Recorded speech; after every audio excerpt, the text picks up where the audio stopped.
Live from Iota High School, the LHSAA and Crescent City Sports are proud to present the Allstate Sugar Bowl LHSAA Thursday night football game of the week. Tonight, the Iota Bulldogs play host to the Welsh Greyhounds. And a pleasant, warm good evening from Iota. Ken Trahan, joined by Eric Held, longtime coach of the LHSAA. Kate Adams of the LHSAA will be along in just a bit. What a game we have for you here tonight. Two programs accustomed to being deep into the playoffs, and last year was no exception to that. When you look at the Welsh Greyhounds, they reached the state title game in 2018, won the state title in 2017 in Class 2A, and they were semifinalists in 2015. So, Eric, obviously this Welsh program is an established power in the state of Louisiana in Class 2A. No question. As you said, Ken, the last 2 years made the Dome in Class 2A. The last 2 years, winning it in 2017, runner-up last year in 2018. Cody Geringer was the offensive coordinator, taking over this year, first-year head coach. Undefeated so far, 1-0. So best of both worlds, being in the program, being an established program at Welsh as offensive coordinator, and then getting the promotion. And then Iota here hosting this game tonight. If you saw the banner outside, state championship in 1999, runner-ups in 01 and 02. Coach Josh Andrews, who's the offensive coordinator. That's the Iota Bulldogs take the field. A little bit of noise there, but go ahead, Eric. Yeah, Josh Andrews was the offensive coordinator prior to taking over the job in 2015. Struggled a little bit early in his career. 2 years ago, 9-3, and then last year was the #1 seed in Class 3A. Undefeated until the semifinals with a loss to Sterlington. So two great programs here in Southwest Louisiana. Really interested to see how this unfolds tonight. Well, this is a good program in Welsh, but they're facing a home team in Iota that is also accustomed to being deep into the playoffs. This is a team that last year was undefeated in the regular season, reached the 3A semifinals, played very competitively there, and a loss to a very good Sterlington team.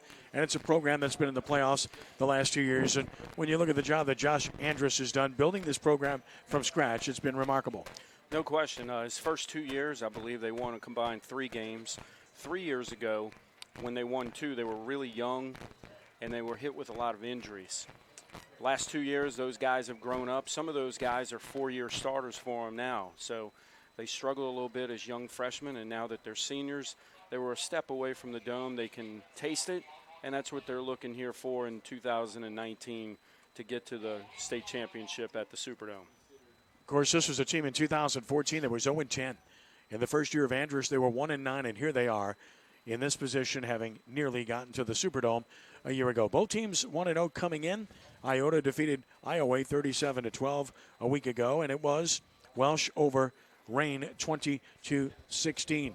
One of the problems that Welsh has coming in for Cody Geringer and his team is that they're missing a very key component of their offense. Sure, number 22, Jaheim Simon, their running back. He rushed for 1,200 yards last year in 11 games. In their run to the state championship game in 2018. They're without him with a knee injury. Hopefully they get him back late in the year. That's the hope. Maybe in the playoffs. But right now they're rolling at running back in his place with number 3, Cade Miller, a junior running back, who's a downhill runner, something that fits the offensive scheme for Coach Cody Geringer. Captains meeting at the center of the field. The Greyhounds are the road team in their white jerseys, red numerals, black pants, black headgear, and of course the Bulldogs are in their maroon home look, maroon jerseys and pants and helmets, and yellow gold numerals and yellow gold trim. So a good distinction between the teams. Lights are on here, and a very good crowd forming on both sides here on this Thursday night in a somewhat remote area of Louisiana between Lafayette and Lake Charles, and a place where they truly love their football in these communities. And again, two programs that have had great success. So captains meeting at the center of the field, coin toss to take place. National anthem forthcoming, and then we'll check in with the third member of our broadcast team, Kate Adams, as well. So glad you're with us here. It's the LHSAA Game of the Week at CrescentCitySports.com and on the LHSAA app. The officiating crew is from the Lafayette area. And just to give you some perspective on the gentleman who will be taking care of business tonight, the referee is Tim Atkins, the umpire, Kearney DeRuin, head linesman Kyle Guidry, the line judge, Jonathan Habitz, back judge is Keith Broussard, game clock operator Dean LeBlanc, and the play clock operator Nathan Bro. So we've had the coin toss, and now the option, as we speak, I believe, is resting with Welsh, and it is. The Greyhounds have won the toss. They have elected to defer, so Welsh will kick off, and Iota will get the ball first, and Welsh will defend the north goal here at Iota. And again, we're so glad you've chosen to join us here this evening. When you look at these programs, Welsh in the 2A final in 1989, 1992, and 2018. So they've been there, done that many times in recent years. And of course, as mentioned, Iota, much the same. They won the 2A title in 1999 over Port Barry, reached the 2001 and 2002 finals. We'll listen in for the prayer, followed by our national I pray anthem. that you protect each player tonight as they step onto that field to play the game they love and cherish. Allow them to play with strength through you and for you. Help them face every battle with courage and a clear mind. Help them be leaders on and off the field throughout the game and after. Help them clear their minds of all distractions and negativity that may hinder their abilities. At the end of the game, let them be thankful for the opportunity to play tonight. And please protect everyone as they travel home tonight after the game. In Jesus' name, amen.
Iota High School Band with our national anthem here this evening. Ken Trahan along with Eric Hell, the third member of our broadcast team patrolling the sidelines tonight and ready to provide you with outstanding information is our colleague Kate Adams. Kate, good evening to you. All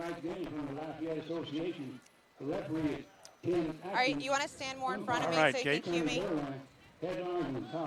Now let's go ahead down to Kate right now. Go ahead, Kate. Take it away.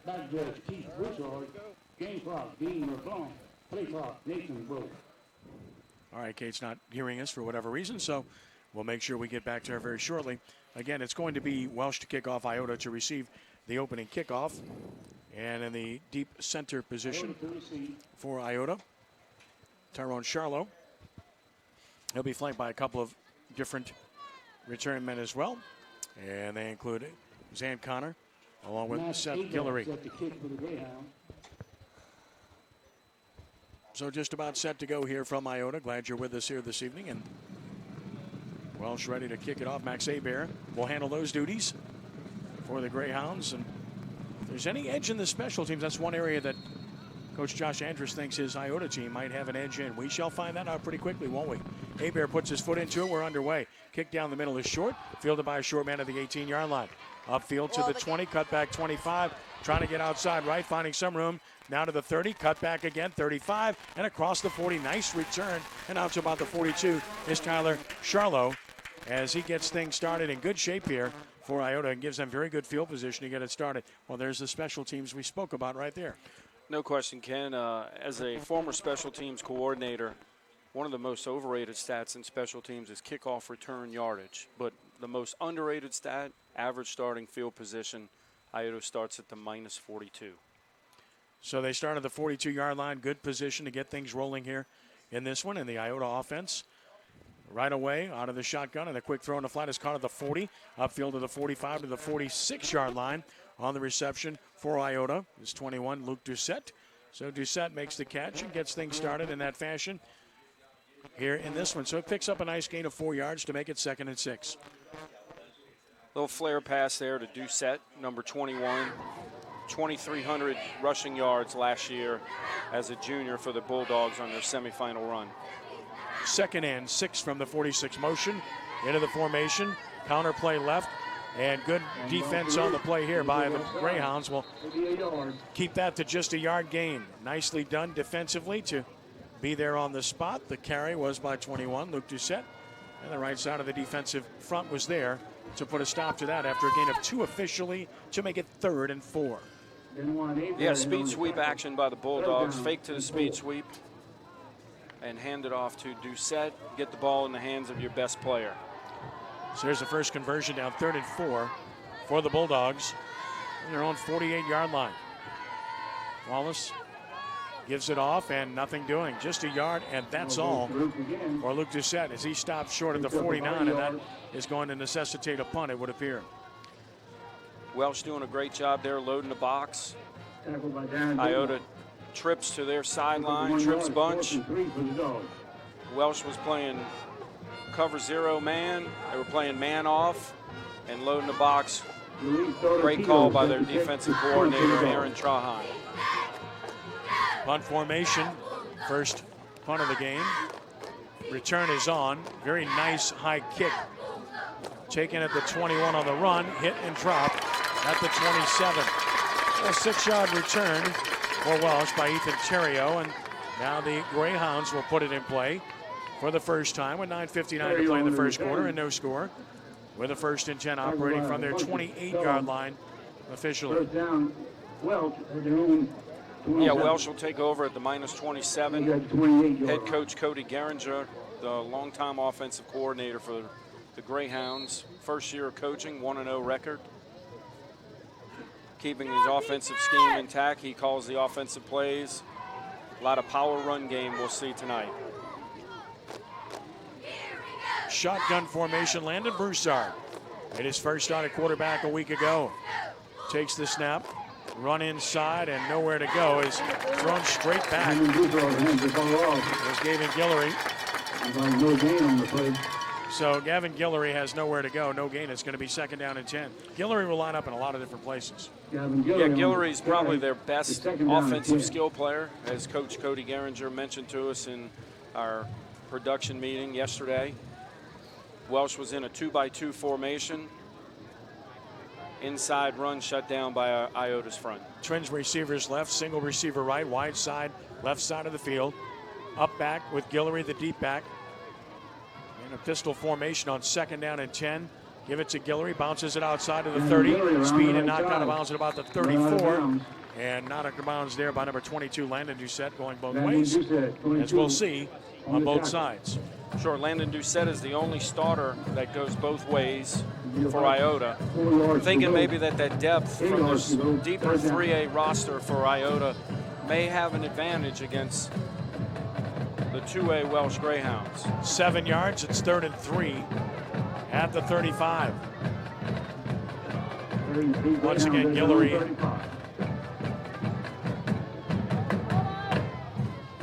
Next to the quarterback, Broussard takes the snap, fakes it, keeps it inside. 1st down and more. 35, 40, 45. And he's going to be knocked down near midfield at about the 49-yard line. Good job on the read by Broussard, and he picks up 14 and a 1st down. No question. Broussard definitely going to be a key to tonight's game for Welsh. If they're going to win, Broussard's going to have to do some work with his legs, as we saw right there. Great job. You see a 2-by-1 formation with the fullback lining up in an H-back position. He'll be involved a lot in working vertical, digging out the defensive end, or as a puller on counter tray plays. It's a 1st down and 10 at the 48-yard line officially. Gain of 13. Broussard feeds Guillory, trying to bounce outside. Gets across midfield and into Iota territory to the 49-yard line. Doucette made the tackle once again. What Iota's doing defensively, they play a 4-3 base defense, and what Welsh is doing offensively with their 3-by-1 formation there and their 2-by-2 is trying to spread the field, get that extra guy out the box, and run the football. 2nd down, 7 yards to go. from the 49-yard line of Iota. Quick snap, running inside, big hole up the middle, 40, 35, and down to about the 33. Straight up the middle, just crashing ahead and making big yards on the play is Cade Miller for a first down. Well, Miller is a downhill runner, and that's exactly what we saw. Power right there. Greyhounds run power play, pulled backside guard, hit it in the A gap, stayed patient in the A gap, got downhill, as you said, Ken. Big gain for the Greyhounds. To the Iota 33, 7:20 and counting first quarter, no score. Wide side, left side of the field with an up back. Here is Broussard. Bad snap, and Miller has to fall on it. That's a muff. That's going to lose 3 yards to the 36. That was an errant snap. Really kind of between the two in the backfield. Sure, a mishandle there, something that frustrates you as a coach because you work so much on center quarterback exchange and mesh drills all the time, and that's something with a power run game that Welsh has here that they work constantly day after day throughout the summer, throughout August, and into the weeks leading up to the game on their mesh drill. Frustrates you as a coach. Put it at the 35, 2nd and 12. Twin receivers left, single right. Broussard feeds Miller. Miller is hit and dropped right away. Good defense. That'll be no gain. Outstanding play for Iota by number 42, Cody Hebert, the senior linebacker. Coach Geringer decided to stick with the run game. Been working for him. 2nd and 13. A lot of people would say pass, but I think being patient early in the game, trying to find out what works for you, the right call. I think ball's on the right hash here. You might see trips to the left with possibly a sprint out here to the left. Twins left, single right. Up back is Jevin Labov. It's 3rd down and 12. Quick throw outside, caught by Guillory. Guillory is going to be hit and tackled. Good job defensively to prevent any significant yardage by number 6, Owen Daigle, the junior quarterback. Good call there, getting the ball to your best player on offense. Throw him a quick hitter, get 6-7 yards, make it a much more manageable 4th down attempt from 4th down and 7. Well, clearly that's a call predicated on going for it on 4th down. Without a doubt. You don't have a field goal kicker here that can hit one from 47, so you move it, get back inside the sticks, make it much more manageable. Now what you might see is that sprint out we were talking about, or the 2-by-1 formation with the H-back to the 2 receiver side to the field and getting him out into the flat and running off the flat defenders for Iota. Interesting, they went short side there, but they got the isolation with their best player. It's 4th down and 7 at the 30-yard line. Sun beginning to set here in southwest Louisiana. Along with Eric Held, I'm Ken Trahan. We'll be checking in with Kate Adams at the first possibility here. Guillory's a guy who's being recruited by Delta State, a Division II power in NCAA football. He will play somewhere on Saturdays, Coach Geringer tells us. Not sure where. It's still early in the recruiting season. 4th down and 7 at the 30-yard line. And they will go for it as we surmised. The up back will be Keegan LeBeau. Cade Miller, the running back. Guillory right, twin receivers left. Broussard the snap, wants to throw it. Looking a lot of time, deep down the middle and overshot. Good coverage on the play. Tried to go to Guillory, but he was being shadowed very nicely by number 6, Owen Daigle, and the ball goes over on downs to Iota. Tried to find a weakness in the coverage there. They took the H-back, dragged him underneath, and then they took the receiver from their side of the field, ran him across on a deep drag. Same thing with the receiver from the wide side of the field. Try and find someone to get open, ball overthrown. First down, Iota. 5:47 to play in the first quarter, no score. And now Iota will get its 2nd possession of the game. Went 3 and out the first time. Dawson Wallace takes the snap, fakes it, wants to throw it. A lot of time, deep down the middle and overshot. The coverage very tight, however. The pass was intended for number 18, Seth Guillory. The coverage by Will Green. And it's going to be 2nd down and 10. One thing you'll see both of these schools do on defense and coverage-wise is a lot of people don't expect it from 2A, 3A teams. A lot of people, even coaches, think, hey, we're just going to play straight-up cover 3. But you'll see a lot of mixing in of different coverages. Movement up front, and the flag comes down. from both sides. Encroachment will be the call. No movement by the offense. It will work against Welsh. The first penalty of the game for 5 yards. We'll make it 2nd and 5 for Iota.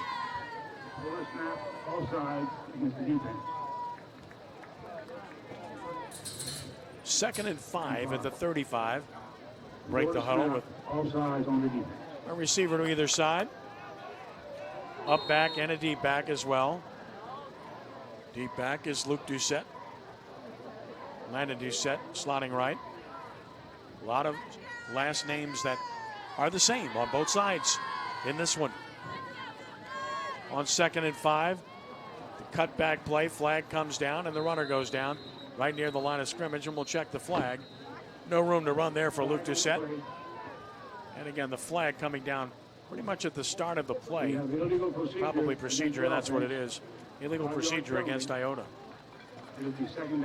You'll see Iota using a ton of different formations, different personnel groups as well. From the Welsh standpoint, when they're on offense, they're using pretty much the same personnel guys on offense because they have a smaller roster size. But Iota can play a few more guys, sub in a few more guys, different personnel groups, and many different formations. 2nd and 10. Wallace will throw an out route, incomplete. Trying to throw it underneath on the 35-yard line. And his pass led the receiver, Tyrone Charlo, too much, and it falls incomplete. It will be 3rd and 10. One of the more popular route concepts you'll see in high school football. Go 2 receiver side. Outside receiver will run a vertical and clear things out, and the slot receiver will run a speed out like you saw there. 3rd and 10 at the 30. Twin receivers right, a single to the left. Quick snap, Wallace to throw. Wallace steps up, throws down the middle and incomplete. Just clearing in the middle of the zone was the intended receiver, but it took a perfect fit to get it in there to number 18, Seth Guillory, and it will be a 4th down punting situation. You had a version of 4 verts concept there for Iota. We had the receivers to the Iota bench, crisscross, outside receiver up the hash, inside receiver to the number. Same thing up top as well. Punt formation, Luis Dorteo, and his punt is very high. Fair catch call for it. A nice job of coming up and getting it, and then in good field position for Welsh by Ethan Terrio. So the Greyhounds will get their second possession with 5:12 to play in the first, and still no score, but they'll operate in good shape, starting at their own 41-yard line. 5:12 left in the first quarter, no score. Last time Welsh had the football, they drove from the -27 to the +30. A nice drive. Came away with no points, but they were able to flip the field. Well, Welsh has won the last 4 meetings in this series. Last win for Iota was back in 2010, 7-6. Last meeting, though, was in 2016 when Welsh won 49-6. In 2015, Welsh won 61-24. So they've had the better of it in recent years. Definitely, we've seen Iota close the gap, and a lot of that has to do with Coach Andrews coming aboard and changing the culture here in Iota. 1st and 10 of the 41. Guillory is smacked hard. He goes down. Good penetration. Guillory not able to get very far at all. The penetration was by 44, Chris Newman, and the tackle was made by 26, Trevor Lopez. Again, you're going to see Welsh run their favorite formation. They're going to be in a 2-by-1 set with that H-back in there. Very similar to what Auburn does, but Welsh is a much more smash mouth, get physical, be aggressive, come right at you offense. 2nd and 10 at the 41. Wide side, left side of the field. 4-3 look defensively. Quick throw outside, caught, 40, and up to the 44. Good open field tackle. Made short gain as a result for the receiver, Ethan Terrio. That's a good job coming up from defensive back by Grant Callahan.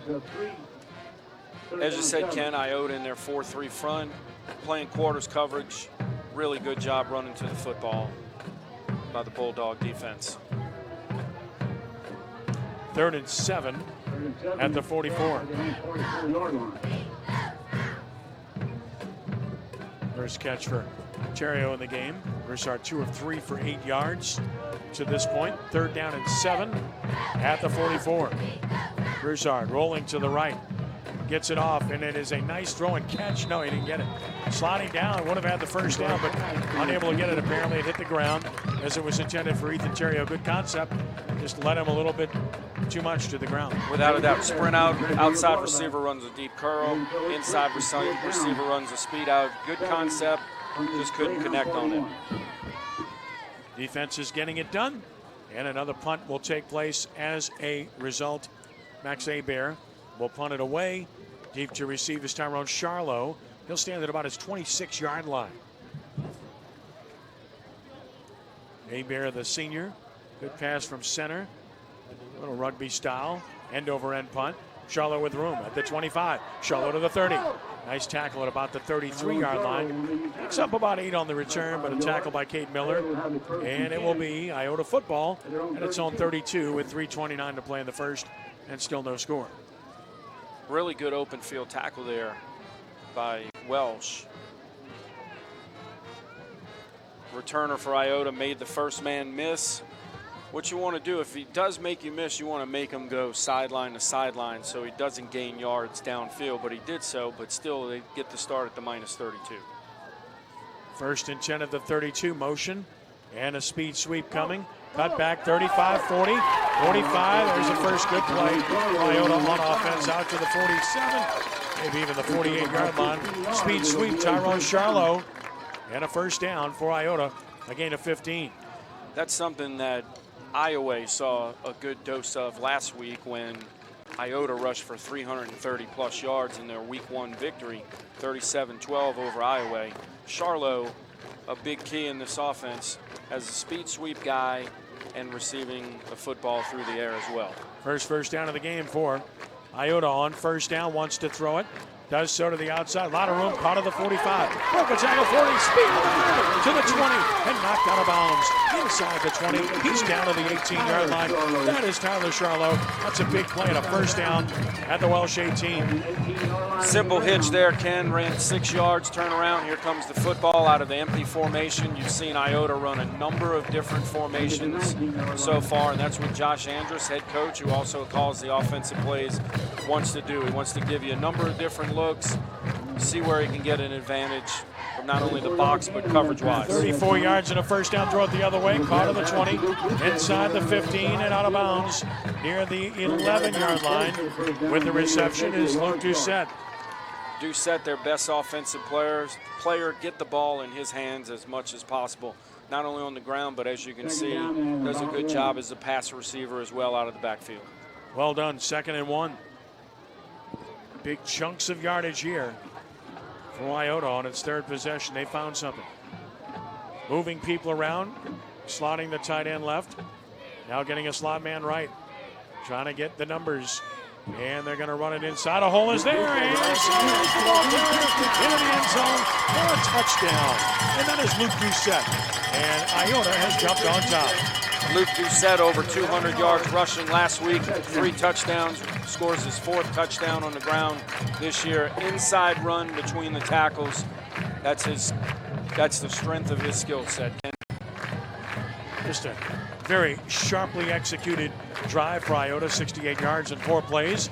Extra point is coming. Kicker is Luis Doroteo. Snap, spot, the kick is up, and it is good. So we have a timeout on the field. 2:41 to play in the first quarter. 7-0, Iota over Welsh. You're watching the Allstate Sugar Bowl LHSAA Thursday Night Football Game of the Week.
7-0. Iota on top. Ken Trahan, Eric Held with you.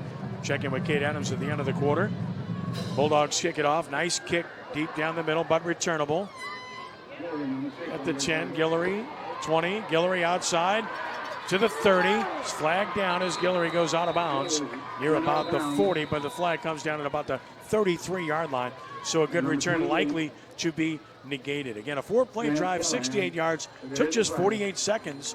Luke Doucette, an 11-yard touchdown run for Iota. And this one's coming back for a hold against Welsh. Their second penalty of the game for 15 yards. Sure, on the kick return there, when you're blocking the coverage player, when he's trying to get away from you, you just got to let him go. Ball will be spotted at the 23-yard line. 2:33 to play in the first. 7-0 Iota on top. Ball will be spotted on the left hash. Having Guillory in from the sideline. Tell you about that offensive team with Landon Broussard, the quarterback, Cade Miller and Guillory, the running backs. Kevin LeBeau, Keegan LeBeau, the H-backs. 1st and 10. Balanced offensive front. McGibb with room across the 25 and out near the 30. Nice first down play for Cade Miller. Picks up about 6 yards to the 29 at 2nd and 3. 2-by-2 doubles formation. Heavy run dominant formation there for Welsh. We've seen it the last few years. Pull the backside guard, kick the end, keep it in the A gap as much as possible. Be patient. Other wide receivers, Ethan LeBlanc, Cohen LeBlanc, Ethan Terrio, and Austin Van Ness. Say about the offensive line in a moment. 2nd and 4 from the 29-yard line. Snap it, wants to throw it and does. Caught. 30, first down, 35, 40, good run. Across the 45 and out to about the 46-yard line with the receptionist Keegan LeBeau. And that's a first down for Welsh. Marking at the 45, that's a gain of 16. 2-by-2 doubles formation again. Throw the bubble screen to LeBeau. Big gain for Welsh. Finding a formation where they can throw the bubble. See that on film. In your week 1 game, in your jamboree, in your scrimmage, have an idea how you want to attack things. It's probably on your opening script. You may not have been able to get to it, come back to it on your 3rd series. 1st and 10, this time smothered. Maybe a loss on the play before he can get started. Hit right away is Miller. He's tackled at about the 43 for a loss of 2. It's going to be 2nd down and 12. That's 4 carries, 20 yards for Cade Miller. 2nd and 12, good down and distance for a screen here, especially to the back.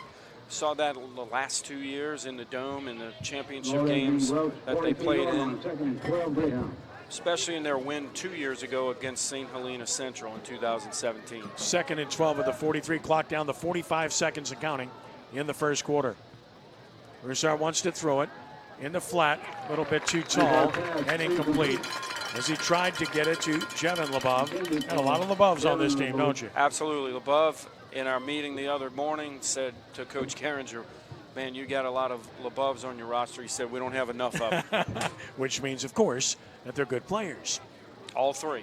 Just like you have a number of Doucettes on the Iota roster. And they're all good players. Offensive line is Gavin Richard, Cadence LeBeau, as mentioned. Darren Benoit, Garen Hebert, Cohen Fontenot for Welsh. And it is 3rd down. And 12 yards to go. 39 seconds to go in the quarter. Conversion down. 3rd and 12. And movement up front. That'll cost Iota 5 yards. Make this more manageable for Welsh. Good job by the Welsh offensive line there, being disciplined. A hard count, get the Iota front to jump, which they do, get 5 yards. And instead of 3rd and 12, make it 3rd and 7. Second penalty for 10 yards on the Bulldogs. So it's 3rd down and 7 yards to go from the 48 for the Greyhounds. Break the huddle. Guillory goes right. So does Terrio. Single receiver left on 3rd down. That's LeBeau left. Broussard looks over to the sideline. Gets what he wants. Miller, the running back, takes the snap, wants to throw. in the flat, beautiful throw, caught across the 45-40. Guillory will have a first down to the Iota 36. That is a beautiful throw by Broussard. Yeah, the outside receiver ran a slant and stop there, and the two inside receivers ran really flat routes, keep it really flat, open it up for your slant stop right behind. Great job by Broussard finding his receiver for a first down. Guillory, 2 catches, 21 yards. First down at the 36. Might have been the final play of the quarter. They're going to let it run down. And we'll switch sides here momentarily as the first quarter has come to a close with the score 7-0 in favor of Iota. They'll switch sides now as the second quarter gets set to begin with Welsh on the move. Lights setting in as nightfall begins to arrive here in southwest Louisiana with a 7-0 lead for Iota here at Iota High School. Kent Trahan along with Eric Hell. Great crowd on hand as we get ready for the second quarter of action.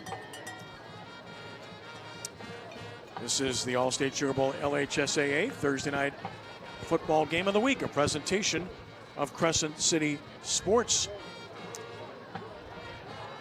And now let's check in at field level with our sideline reporter, Kate Adams. Kate, take it away. Thanks, guys. Well, Coach Andrus telling his team to keep up the intensity and do not let up. If you want to get the win tonight, you're going to have to keep the momentum up all night. And actually, Luke Doucette comes over to me, and he wanted me to let everyone know that, look, he is working with the best O-line in the state, and he sure is when he got that touchdown in the first quarter. Let's see what the Bulldogs are made of here in the second. Back to you guys. All right, Kate, thank you very much. We will be hearing a lot more from Kate during the course of the broadcast here tonight. Well, Sean, trying to get something out of the Bulldogs defense, including their ends on break, Reagan, going Montgomery, linebackers, Trevor, as you said, Cody Abear, secondary, with Daigle, Brett Callahan, Kevin Cure, Andrew Ashby. First and 10. Welsh in the 36 of Iota as we start the second quarter. Bulldogs up 7-0. Broussard wants to throw again. Heavy rush, got it off, caught beautifully inside the 25, broke the tackle, and down at about the 20 with the reception is Ethan Terrio. They've got the passing game going down. Great flood concept by Welsh. What they did was they took the H-back from the other side of the formation, brought him underneath into the flat, the inside receiver to the two-receiver side into the boundary, ran an out route where the pass was thrown and a clearing route vertical from the outside. Great flood concept by Welsh. 16 yards for Terrio. He's got 2 catches for 19 yards. Third first down of the drive. Welsh in the red zone of the 20-yard line as we march forward early in the second quarter here. 7-0 Iota. Snap it. Run it inside left, nothing doing. Miller brought down immediately. Good job penetrating. There for Iota is Dylan Montgomery, the senior defensive tackle. Big focus by the Iota defense and defensive coordinator Ray Oakley. Take the run game away from the Greyhounds. That's their big focus tonight. Take away the power, take away the counter tray. Doing a really good job of that so far tonight. Loss of 2, second and 12 at the 22. Twin receivers left, a single receiver right. Miller, the running back. Broussard wants to throw a quickie and does. And inside the 20, diving down near the 15, is Keegan LeBeau. LeBeau got as much out of that play as he could. But there is a flag down on the play. This is likely coming back. Holding the call against Welsh. High school football, it's a spot foul, but it looks like the flag's right at the line of scrimmage. Sure. They'll repeat the down on second. What you saw there, 2-by-2 formation, threw a bubble screen to the inside receiver, outside receiver called for holding there. So it's something that the receivers work on a lot. Coach Geringer talking about, hey, this is a run-oriented offense, and my receivers, in order to play for me, have to work on their blocking. So they soft block much of their individual period in practice, and they really take pride in that. Got called for holding there. 10-yard penalty, second down and 20 from the 32-yard line, and they'll flood the left side with 3 receivers. Isolation right. And now we get a whistle to stop play. And a timeout was called. Timeout Welsh. So they stop play here with the timeout. And they'll talk it over. And as they do, we want to remind you that this portion of tonight's game is being presented by Rockin' Bowl with locations in New Orleans and Lafayette. That's Rockin' Bowl, home of the Greater New Orleans Quarterback Club. Luncheons every Tuesday at noon at 3016 South Carrollton Avenue. And I know that you enjoy coming to some of those, don't you, Eric? I do. Get an opportunity now that I'm out of the teaching and coaching business, so to speak, and with the LHSAA as the director of the LHSCA. So have an opportunity to get over there, get down there instead of watching the replay off of your website at crescentcitysports.com, being able to be there live. It's great to mix and mingle with the guests and see some of the coaches and executives for the Saints, play-by-play people for Tulane, Coach Baglio the other day from LSU, the high school coaches liaison. Always great to see Coach Baggs get out there and entertain the crowd with some jokes. Bryce Brown of Carr will be the high school coach next Tuesday. Also Chris Blair, the voice of the LSU Tigers, will be speaking from LSU. 2nd and 20 from the 32 motion into the formation.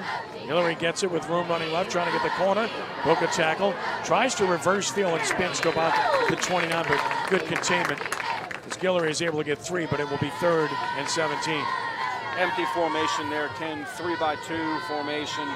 3 to the wide side of the field. Run a speed sweep with your best player. What you'll see down the road is fake the speed sweep and throw a screen pass back to the single receiver side. Not good news. Guillory is down on the play. Really their biggest threat, and now he's down, and they're already without their best running back, as we mentioned earlier, Jaheim Simon. So this is a concern. Trainers will go and check on him to see exactly what you're dealing with. Last year, Welsh averaged 37.7 points a game. They were prolific offensively, but they only gave up 13 a game and pitched 4 shutouts, so they were the definition of a dominant club a year ago. Next week, they host Iowa, same team that Iota played last week. Guillory up, able to walk, good news. Hope to see him back. Always watch to see if they can rise and walk. He was able to do so. That's an encouraging sign. Hopefully just a cramp. You know, last week talked about at halftime of the game how good a job that the coaches for De La Salle and Easton did with getting their kids to hydrate. We didn't see a cramp in the first half, and then in the second half saw about 15 crampers. 3rd and 17 at the 29.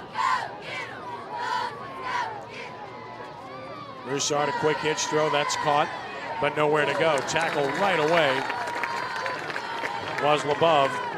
He just had no room to operate. Yeah, 3-by-1 formation to the field. Bubble screen thrown to the number 3 receiver there, trying to pick up some yardage. Great job by the Bulldog defense running to the football. 1 yard gain. 4th down and 16 from the 28. No go for it. They're in no man's land. Too far for a field goal and too short for a punt. 4th and 16. Second time they've been faced with a 4th down conversion in Iota territory. Movement in the backfield. So 4th and 16 is going to turn into 4th and 21. Well, they're going to say offsides against Iota, so there was encroachment prior to the back moving. Just as they had tried to do previously, and they were successful in doing it, get Iota to jump and make it for a more manageable 4th down. Now it is 4th and 13. Not many of those 4th and 13 calls on your call sheet. Let's see if they go trips to the field here and run some type of 4 verts concept. 23-yard line. 4th and 12 officially. Snap it, wants to throw it. Looking, throwing it deep to the corner, incomplete. Coverage was superb. no chance to get the ball there. Iota had it covered. Callahan was there, intended for Terrio, and the ball goes over on downs to Iota. Good coverage by Iota. Welsh trying to run a corner route with their inside receiver. Ball overthrown, but Iota had good coverage. The defender was in phase the whole time, not a threat. Iota starts at the 23. -23. From the 23-yard line with 8:13 to play in the half. 7-0 Bulldogs with the ball. Quick snap, rolling right. Wallace could run or throw. He's going to throw and complete. A little bit behind the intended receiver on the play, who was 18, Seth Guillory. Guillory, a great comeback route there. Pushed the defender off, accelerated into the break. Nice head fake, got his hips down low, came out of the break, just needed to deliver it to him. Wide open, missed a little there. I'm sure you'll see him come back to that at some point. 2nd and 10 at the 23.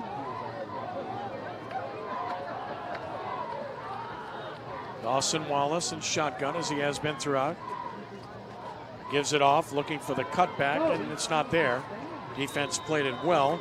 Short gain for Luke Doucette.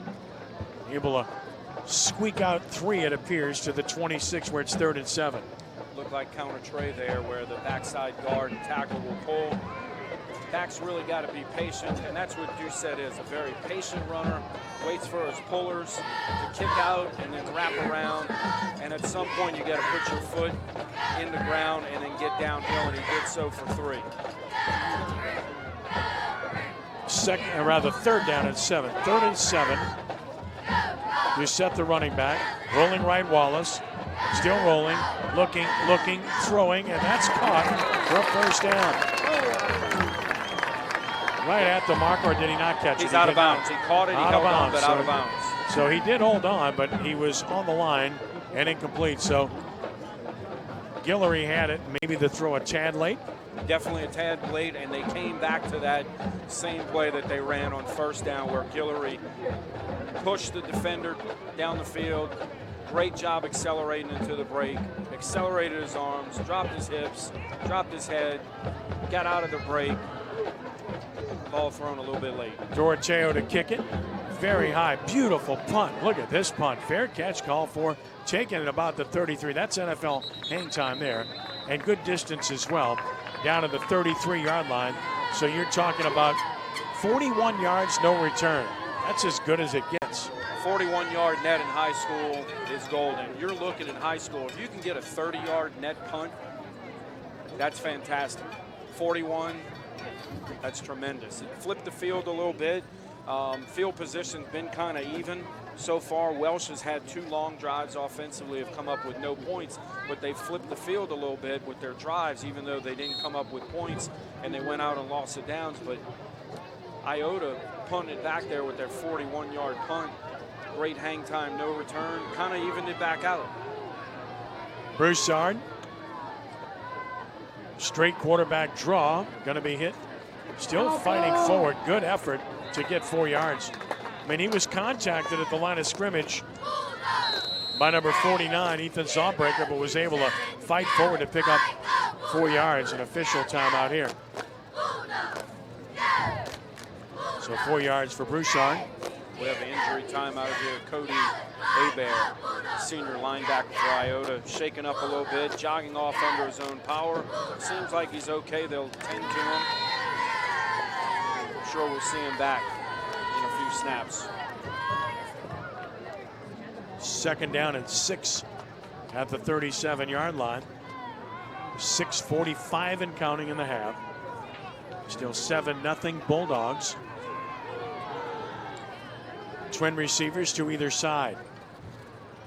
And the run inside left. Broke a tackle. Good hard run. But short of a 1st down by about 2 yards. Maybe a yard and a half. We'll see the mark on the carry for Welsh by Cade Miller. Going to be a yard short. It's 3rd and 1. Big down here. Yeah, Ken, you don't see Guillory on the field, number 6, the best player on the offensive side of the football for Welsh. You don't see him, so you have to find your best player here.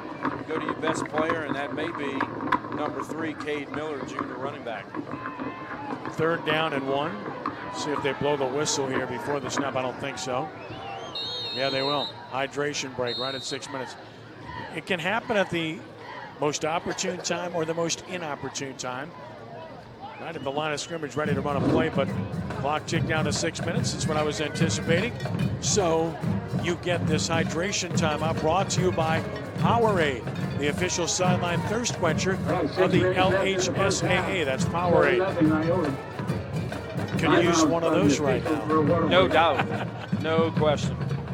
You know, as a coach, been on both sides where it kind of helps you and then it could hinder you sometimes, where you have the momentum going, but the officials have to stop it at the 6 minute mark all through the month of August and then throughout the month of September. I remember a few years ago, we had an unusual cold front come through in September, and it was in the 50s. They still had to stop it because they're mandated by the NFHS to stop the clock at the 6 minute mark of each quarter. So no matter how cool it may be in September, you're going to see it all the way through. Then you turn the calendar over to October, and even if it's 85, 90 degrees, they let you go.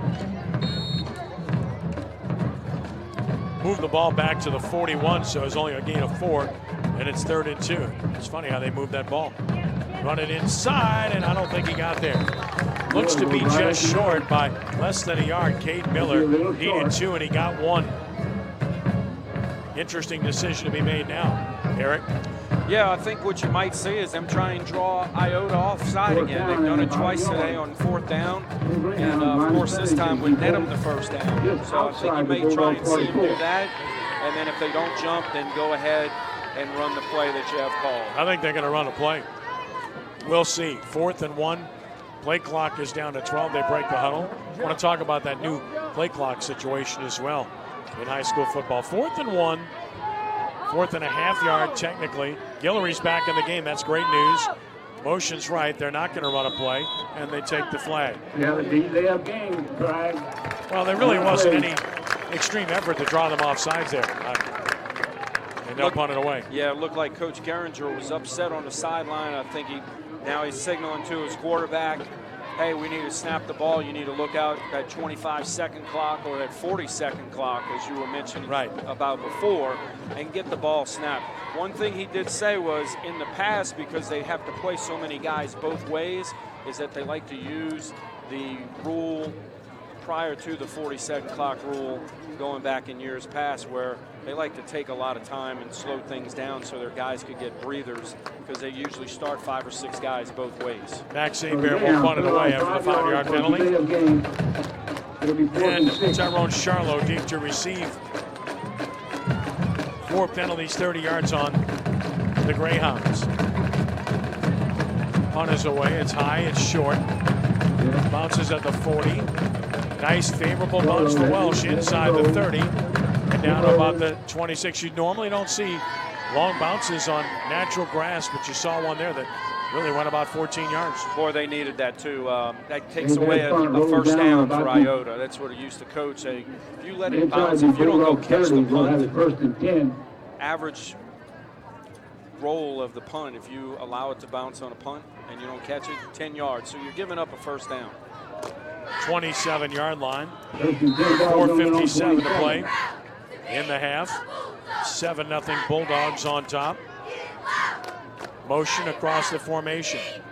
Now reverse it. And he gets the ball coming in wide left. Great defensive pursuit and a big loss. Just a great job defensively to tackle the ball carrier by number 8, Austin Van Ness, on the carry. Zan Connor, and he had nowhere to go. Yeah, Van Ness did a great job. Showed like he was playing down, backpedaled a little bit, and then right before the snap came down, played down safety, and then read it great. No one there on the perimeter to block him. Great open field tackle by Van Ness. Connor tackled at the 20, a loss of 7 at 2nd and 17. 4:20 to play in the half. Bulldogs behind the chains now. Look to set the running back. In the flat, Dawson well overthrown. Dawson in his first year as a starter at quarterback as a sophomore. Last year as a freshman was a starter in 14 games at receiver. So had a lengthy amount of experience to build up there as a freshman, come in as a quarterback. Sure, it's a different position. However, did have a lot of experience playing in some pretty important pre-district games, some pretty important district games, and then going 4 deep in the playoffs. A lot of snaps. Dawson Wallace now 3 of 9, 46 yards, 3rd down, 17. Going to run Doucette left. Doucette nowhere to go. He's going to be driven to the boundary. Went short side of the field. Short game and a punting situation coming up. Yeah, I like the call, even though it was 3rd and long, extra long. You don't have many of those calls on your call sheet. And Coach Andrus went to his best player. Hey, let's see if he can get it back inside the sticks and get us some favorable field position so we can punt it away. Just 2 yards. Punting situation. 4th down, 15. Luis Doroteo to handle those duties. Twin receivers are deep. Punt is away, end over end pick. Bounces at the 45, inside the 40. And this will be killed around the 35-yard line with 3:51 to play in the half, and still 7-0 Iota. Amazing. You don't let the ball hit the ground, come up and catch it.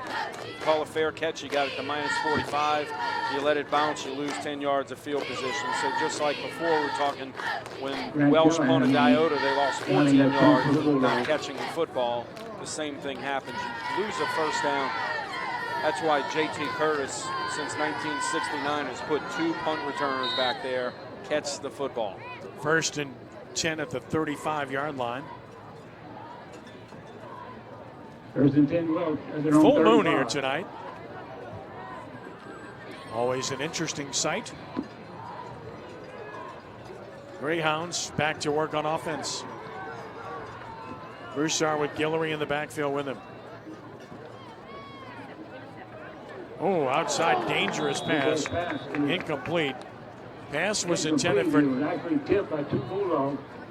19, Cohen LeBlanc, but just a good read on the play. It'll be 2nd down. Andrew Ashby was really sitting on that route. Deep slant there. Just missed his target there. And Ashby for Iota's safety, probably the best defender for the Bulldogs. 3-year starter, great shortstop in baseball. Runs 4.4 in the 40. That'll do it. Blitz coming on 2nd and 10. Diving forward for 2 is Guillory. That was your basic run blitz. 2 yards. It's 3rd and 8. Yeah, took the words right out of my mouth. First time I think they blitzed all game. Ray Oakland, the defensive coordinator, kind of getting a read on what they've done this year and what Coach Geringer's done as an offensive coordinator. 3rd down, 8. You know, he has his tendencies, so I'm sure he had 2nd and 10 on his call sheet. Hey, a good time there for a run blitz call. Gain of 2, 3rd down and 8 from the 37-yard line. 3:10 and counting to play in the half. Bulldogs leading by a touchdown. Greyhounds with the ball, needing a conversion. Fake it, throw it, caught. Made 1 miss, but can't make the 2nd miss. So not a 1st down. Tackle made by Landon Doucette as the pass was caught by Keegan LeBeau. Short of the 1st down. Great job by Iota running to the football there. 4th and 2. 4th down, 2 yards to go. Interesting, they're going to keep their offense on the field. 43-yard line. I think they're going to try and get them to jump here, and if they're unsuccessful, call a timeout and punt the football for the Bulldogs. Let's see what they do. 4th and 2. Timeout. 2:19 to play in the half. I'm getting a text right now. I had to mention this because when you think about Iota football, there's only one name that comes to mind. Jason Miller? Over the years. No, it's not Jason Miller. I'm kidding. Buford Jordan. Thank you. Munchie. Buford Jordan, who is Mr. Everything here, my great friend over so many years. Buford right now just basically told me I'm in dog meat country, okay? So it's all good, Buford. He was a 4-sport star, Louisiana Sports Hall of Famer, great player for the New Orleans Breakers and the New Orleans Saints, and a great guy. Punt is away, fielded at the 31, 35, 40, good return, 45, 50, outstanding return, out of bounds, and there's the special teams that were talked about by Josh Andrews. Tyrone Charlo with his second good return of the game, and he's going to be giving Iota good field position near midfield with 1:56 to play in the half. And they've got all 3 timeouts remaining. Great job by Charlo, catching the punt, getting downhill first, and then once you get your 5 yards, then after that, it's a punt return. Just like a screen pass on offense. Get your 5 yards, and then that becomes punt return on screen pass. Same concept. On first down, outside. Doucette to midfield. First time we've seen some option there. We have lead option running it with Doucette. Pitch off the end. Option the end. Get it to Doucette. Great job by the Welsh defense running to the football, making the tackle. Just 1 yard at 2nd and 9 in midfield. 2nd and 9. High snap, feels it. Doucette to the corner. Doucette speed out of bounds at about the 42. Picks up 8 yards, stops the clock most importantly with 1:20 to play in the half, and it's a convertible 3rd and 1 here. I think Coach Andrus was getting on Doucette a little bit. Doucette pointed to the clock there, said, hey, Coach, I want to get out of bounds, stop the clock. We got 2 downs to get a yard. I think give me the ball twice. As you heard Kate Adams down on the field before, he wanted to let everybody know that his offensive line's the best around in the state. 3rd and 1 at the 42. Quick snap, running with Doucette. He's got a first down. Broken tackle inside the 35. He's down to about the 33. Has 9, has a first down. That will stop the clock to move the chains with 1:13 to play in the half. Doucette, great feet there. You see him get downhill, then jump cut, and then get right back downhill again. And a timeout Iota. They'll have 2 remaining with 1:06 to play in the first half. Plenty of time to try to get something done in this situation. Already up 7-0 and looking to add to that prior to halftime. Iota's best starting field position on this drive at their own 49-yard line. Real interesting stat here. Iota average starting field position -34. Welsh -33. Yeah, it's been really pretty evenly played. Just the one really good drive by Iota. Welsh has had a couple of drives that stalled thanks to Iota's defense stiffening. But a very competitive game, 1-score game, but the Bulldogs have an opportunity to change that prior to halftime. They need to move the ball about 8 more yards to get in field goal range for their kicker around the 25-yard line. Look like he's around 42-yard range for a field Motion goal. into the formation, fake it, wants to throw it, steps up, is going to be hit, and he's going to be stopped, and the clock will run about 2 yards. That was not the decision you want to make there in this situation with the clock running. Yeah, get the ball away, overthrow your receiver. Great concept, fake the speed sweep to your best player, Doucette, and they ran 4 verts out of a 3-by-1 formation. Clock now under 50, that's why. Just 2 yards and the clock running. Down to 45, 2nd and 8. Rolling right. Wallace looking, throwing outside. Outstanding catch. Is he in bounds? I believe he is. Really good catch. Outstretched for Iota by number 18, Seth Guillory. But he didn't catch it. It appears out of bounds again. So again, the same play and again, the same result. Caught it, but out of bounds. Sure, they've run that 3 times, that deep comeback route to Guillory. Twice they've come up incomplete because it's out of bounds. Made 1 catch on it. That's open where you sprint out. That's open all night. Great job by the corner of Iota, not letting it get behind you. Keep everything in front of you. Backpedal. Let him make the play underneath. Make the tackle. 3rd and 8 at the 31. Fake. Big rush. He's going to be sacked. Way back at the 42. Great job defensively. Getting there for Welsh. 52. Garen Hebert, the senior, the first sack of the game. They might just let the clock run out here. Back to the 41, a loss of 9. Clock down to 12, down to 10. Looks like they'll go for it since it's the last play of the half in all likelihood. 4th down. Snap it. Last play of the half, barring a penalty. Just going to air it out. He's got a man down there. He caught it. And it's a touchdown on the final play of the half. Can you believe it? Incredible. Touchdown. for Iota. Tyrone Charlo, 49 yards on the final play of the half, and it's 13-0 with the extra point coming. Yeah, we had trips to the field there. Single receiver, Charlo. Just send them long on a vert route and throw it up there. If it's picked, it's the last play of the half. Take your shot there. Best call there. Great job by Josh Andrus with the call. So the extra point coming. And it is good. Halftime has arrived. What an end of the half. It's Iota 14 and Welsh nothing. What an end to the first half there as the Iota Bulldogs extend their lead to 14-0 on a 41-yard touchdown pass. Wallace to Tyrone Charlo. That's some end of the half. Just didn't expect that at all. Could not have possibly expected that. So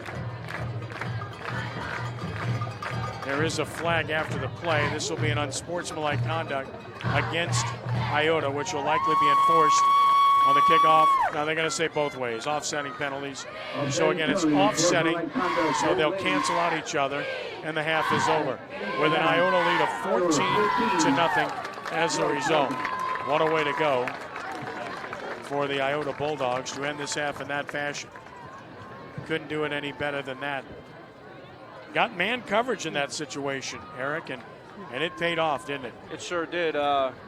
Corner got out of phase there, and Charlo got over the top of him. Just out-athleted him at the end there. Great call by Coach Andrus. Take a shot at the end zone there with your single receiver. And the result is a second score, which makes it 14-0 as a result here with Iota on top. Let's check in with Kate Adams with Coach Josh Andrus of Iota. Kate, take it away.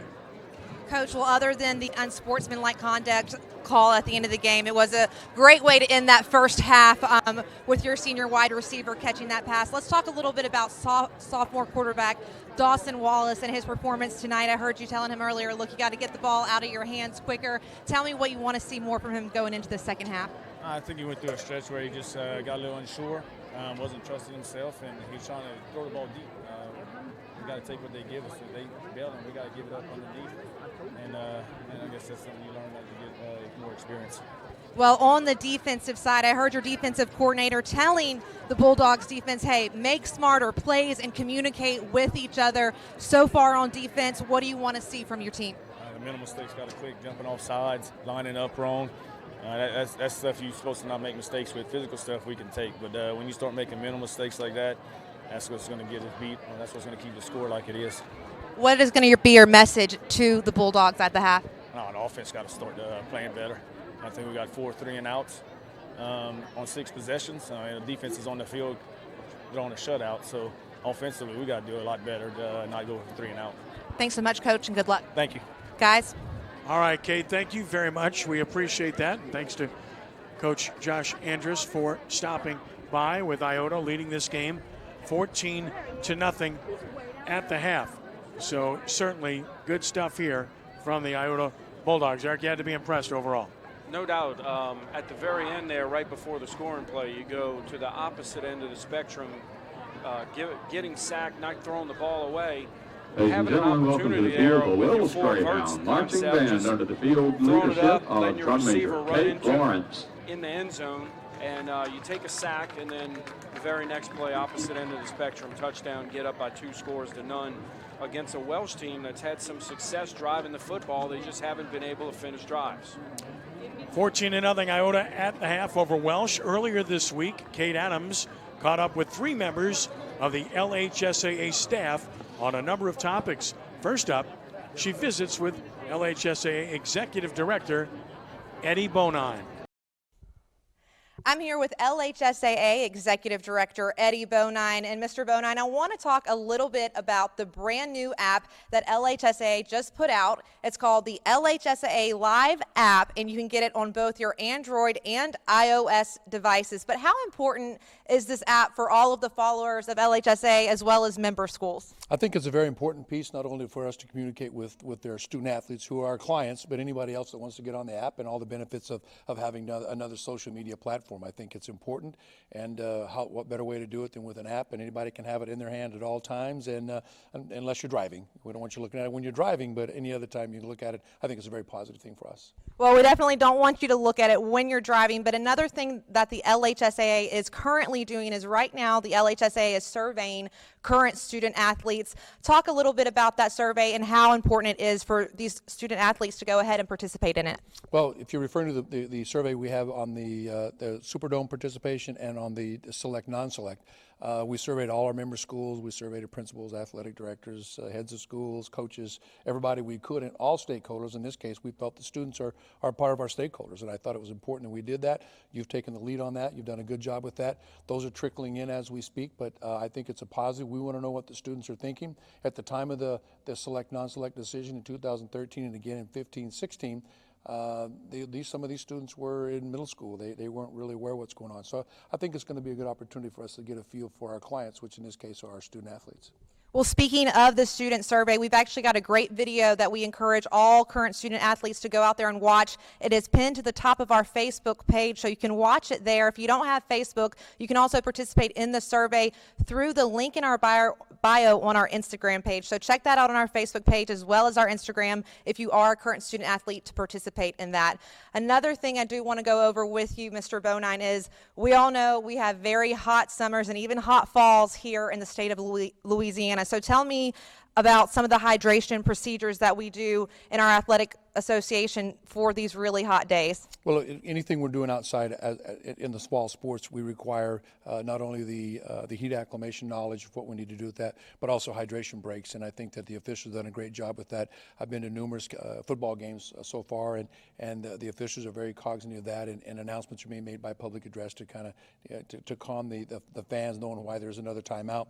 But I think that especially in the Deep South, we're very cognizant of that. Not that all state associations across the United States are not, but we do a great job, I think, down here in doing that, and our coaches are on top of it, all the athletic trainers, the education component we've got from Tulane, all this stuff we have that we've given to our membership. I think that we're doing a great job with that, and fingers are crossed so far so good, and I think hopefully as the fall rolls around, the weather starts to decline a little bit when it comes to heat index. Well, I hope the weather does start to decline because we've had some very hot days recently.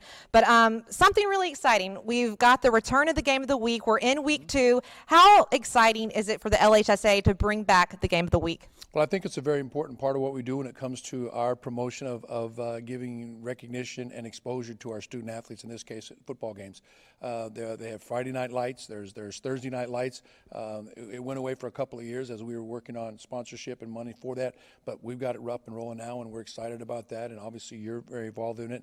Our new director of the Coaching Association is helping as well with some color as an ex-football coach, and very knowledgeable of the game. So we're excited about it, and it looks like the viewer numbers were up last week, so it just depends on matchups, and as we go through that schedule, we'll take a close look at that, and I appreciate your efforts with it as well. I think it's a good positive thing, and more exposure we can have for student athletes, the better. All right, I've got director of our Louisiana High School Coaches Association, Eric Held, with us. He's also our color analyst for all of our Game of the Weeks, alongside Ken Trahan, who will be providing play-by-play for each Game of the Week. But Eric, I want to highlight some of the upcoming Game of the Weeks, and just tell me a little bit about each matchup and which one you're most excited for. I think they're all pretty good matchups when you look at it from a standpoint geographically. We tried to get teams who had historically good records and could bring some excitement to our Thursday night schedule, which we're reinstituting, bringing back the Thursday night Game of the Week. So all of them, looking forward to all of them, getting a chance to go to areas that I've never been to from a coaching standpoint over 25 years. But I'm looking forward to tomorrow night, Week 2, Welsh and Iota, two smaller schools, but in southwest Louisiana.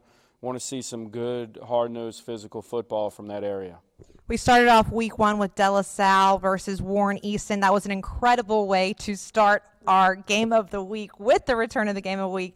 Talk a little bit about that matchup. Sure. It was exciting to see De La Salle jump on top and get ahead by 2 touchdowns, and then see the resiliency of Warren Easton come back from being down 2 scores and come back, make it. It was an exciting finish, and it went right down to the wire with Warren Easton prevailing. Let's talk about our Week 3 matchup that we have coming up next week. Tell me a little bit about that. Sure. Airline from Bossier Parish visiting, going down I-20 east to Ruston. It'll be an exciting matchup in week 3. But like I said, all of those Thursday matchups are really bring something to the table for fans from all areas of the state. Another thing I want to talk about, LHSAA is really trying to push this year is sportsmanship. One of our new mottos that we're taking is compete with class. Tell me a little bit about how important sportsmanship is on and off the field, starting with the coaches all the way down to the student athlete. Sure. Well, it's one of our core values here at the LHSAA and SAA and with the CA as well, with the Coaches Association. It's one of the core values that not only do you have as a coach, as a student athlete, but also something you carry on in life. So it's something that you want to preach as a coach, as a principal, as an athletic director, and it's something that hopefully at home with parents that they're reiterating how important it is at home, so that you carry it on in life and you take it to the playing field as well as the classroom, and then in competing with other schools as well. Well, we always encourage all coaches and all people, including student athletes, to compete with class, including that respect for the other athletes, integrity in the game, and going into it with the right attitude. Eric, I've got Assistant Executive Director for the LHSAA, Lee Sanders. Lee, you're in charge of officiating as well as several other things at the LHSAA, but one thing that the National Federation of High Schools implemented this year was a 40-second play clock. Can you explain that a little bit to me? So this year, the Rules Committee made a rules change, and the rationale was to ensure a greater consistency in the interval of time between the end of one play and the start of the next play. So last year in a game, we would have marked the ball ready for play after 12 to 15 seconds of time after the play before ended. This year, the ball's going to be marked ready for play a little bit quicker, and so on normal possession series, non-kick scrimmage downs, when the covering official gives a dead ball a signal, like an incomplete pass, for example, the 40-second play clock will start. The umpire typically will put the ball ready for play, move into position, and then that will allow the ball to be ready for play a little bit quicker and at a consistent interval, because it takes the human element out of the amount of time it's taken a crew to get the ball ready for play. So for a purpose of consistency and from a game management perspective, it's a new rule change. There's still a 25-second clock at times when there are administrative stoppages, such as penalty admin, a player's helmet coming off, blood for a uniform, but on normal, non-kicking scrimmage plays in a possession series, it's a 40-second clock. Well, definitely something new that all LHSAA member schools are getting used to this season. But something else new that we'll have is in the Prep Classic this year, we will provide instant replay. So tell me a little bit about that and how that will work. Okay, so that's an exciting change. Last year, the Federation allowed several states to implement instant replay on a trial basis. They presented some data to the Rules Committee, and the Rules Committee this year is allowing for the first time state adoption for instant replay in the postseason. So the LHSAA, we surveyed our coaches, and about 85% of them supported instant replay in state championship events. So this year in the championship games, we will be using instant replay, and it's a hybrid model where the coach has the ability to make some challenges, but then some of the challenges can be initiated from the booth itself with the ultimate goal of getting the call right.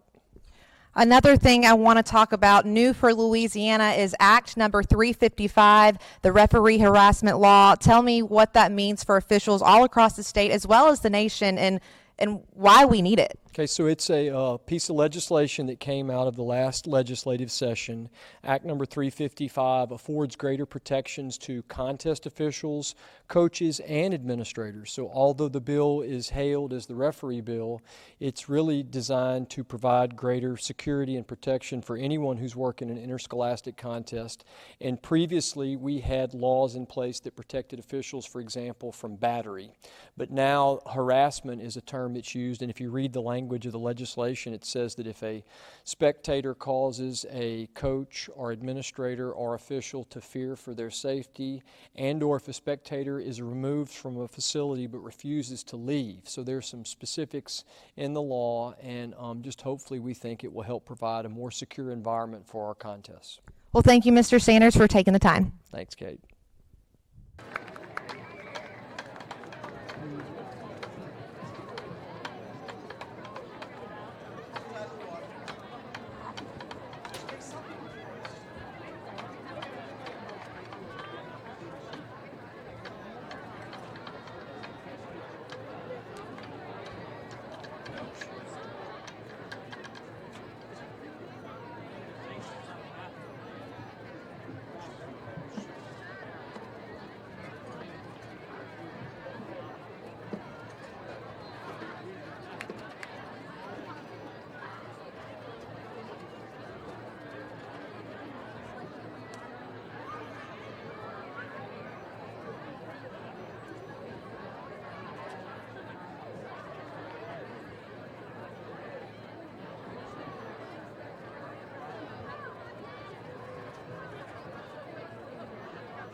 All right.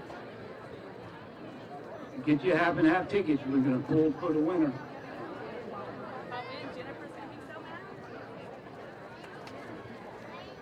All right, winning ticket for the half and half drawing, 663438.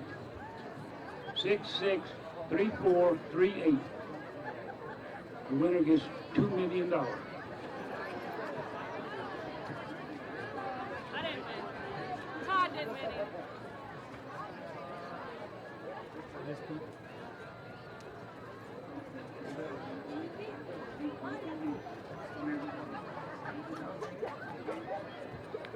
Here.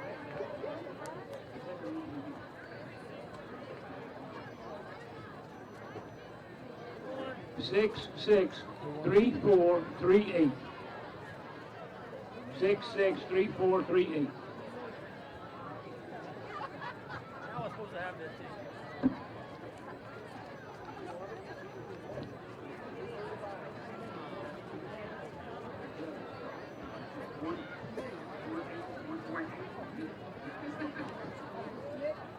Hey, I'm supposed to be more excited than that. Actually, in Iota money, $210.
Throughout Louisiana, Mississippi, and Texas.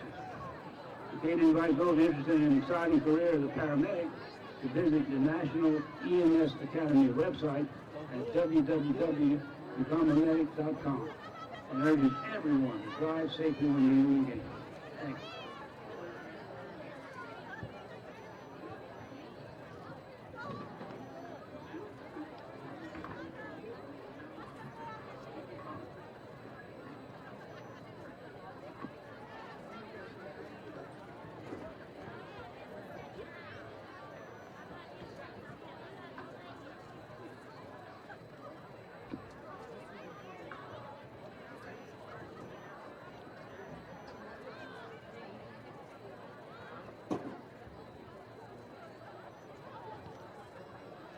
Enjoying the game.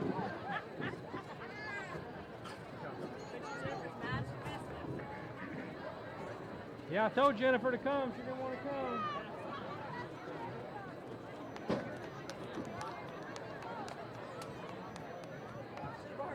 She told me she was tired, but she just wanted to sip on a drink.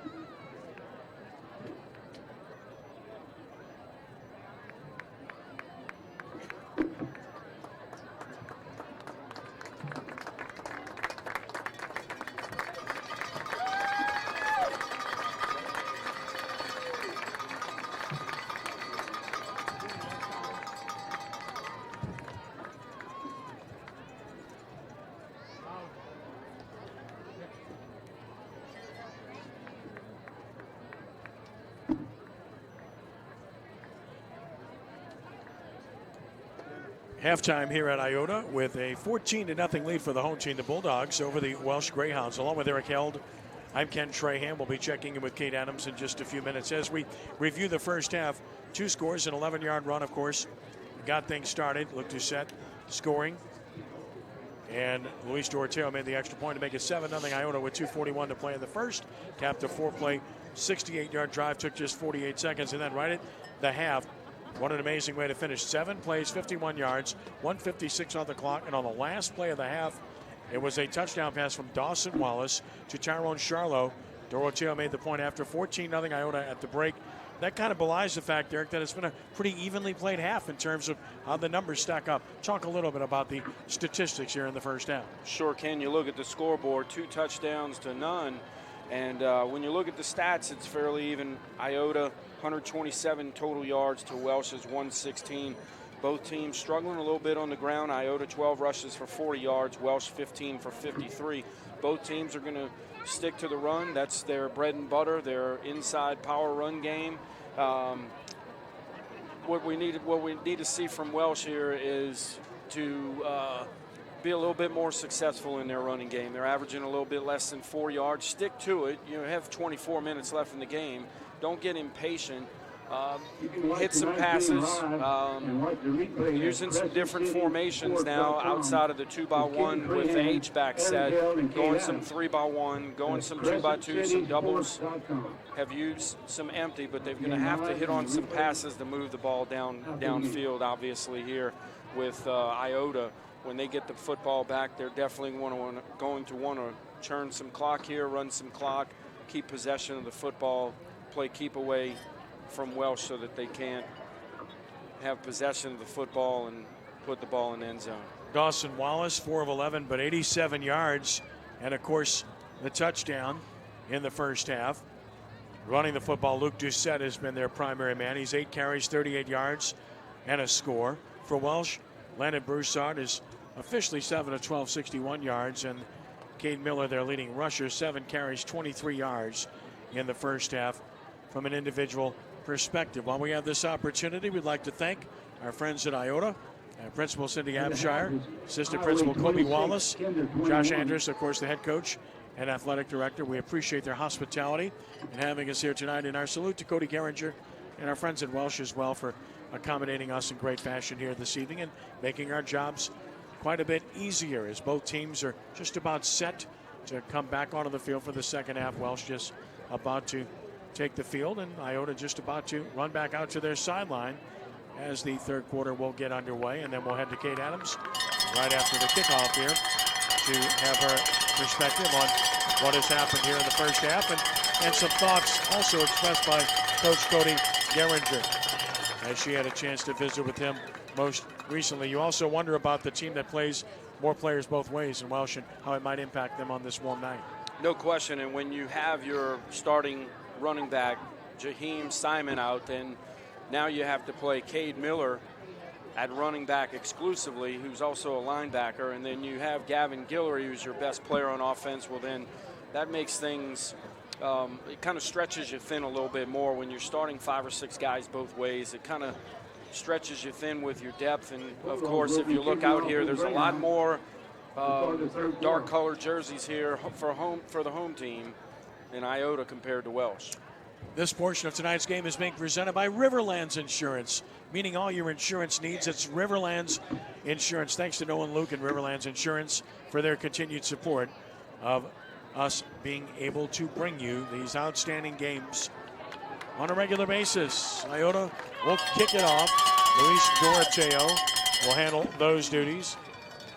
Twin receivers are deep. Colin Richard, Ethan Terrio. For Welsh, we'll check in with Kate Adams right after the kickoff here. Doroteo, 9-yard approach. Right foot smacks it. Bouncing ball past the receiver. And it goes just into the end zone, a touchback. So they'll start at their own 20-yard line. So with that, as the second half is set to begin, let's check in with Kate Adams. Kate, what do you have? Well, guys, I had the chance to catch up with Welsh head coach Geringer at the half, and I asked him what was his message to his team, and he said, look, I told them the same thing I told them at the beginning of the game, is you've got to be more physically and mentally tough than the other team. And he said, I told them the same exact thing at the half. We've got to be more physical up front, and we've got to hang in there, especially when you're playing the number 6 team in Class 3A. Back to you guys. Thank you very much, Kate. First down from the 20, quick snap, and a run inside is absolutely devoured by nearly the entire front for Iota on the carry by Cade Miller. Led by Dylan Montgomery. Montgomery, the first man there, he's had a good game. Yeah, he's a 3-year starter for Iota. Played a little bit as a freshman as well, but all 4 starters for the Bulldogs up front returned from last year. 2nd and 11 from the 19 after the loss of 1. Off the fake. Nice throw in the flat in space and good tackle in the open field. Out to the 25-yard line is LaBeouf. Good tackle by Landon Broussard. They get the ball to the field, put pressure on the Iota defense to make plays in space, and do so away from number 3, Ashby, who was to the boundary there. Find a way to get the ball to the side opposite Ashby, who is Iota's best defensive player. 3rd down play coming. 6 yards to go from the 24. Quick snap, throw it a slant, caught. 1st down and more. Across the 40, just a quick slant was there, and Guillory caught it. He's out to the 42. He's got 18 and a 1st down. Yeah, the slant there, it's been there in the first half. They've gone to it 2 or 3 times so far.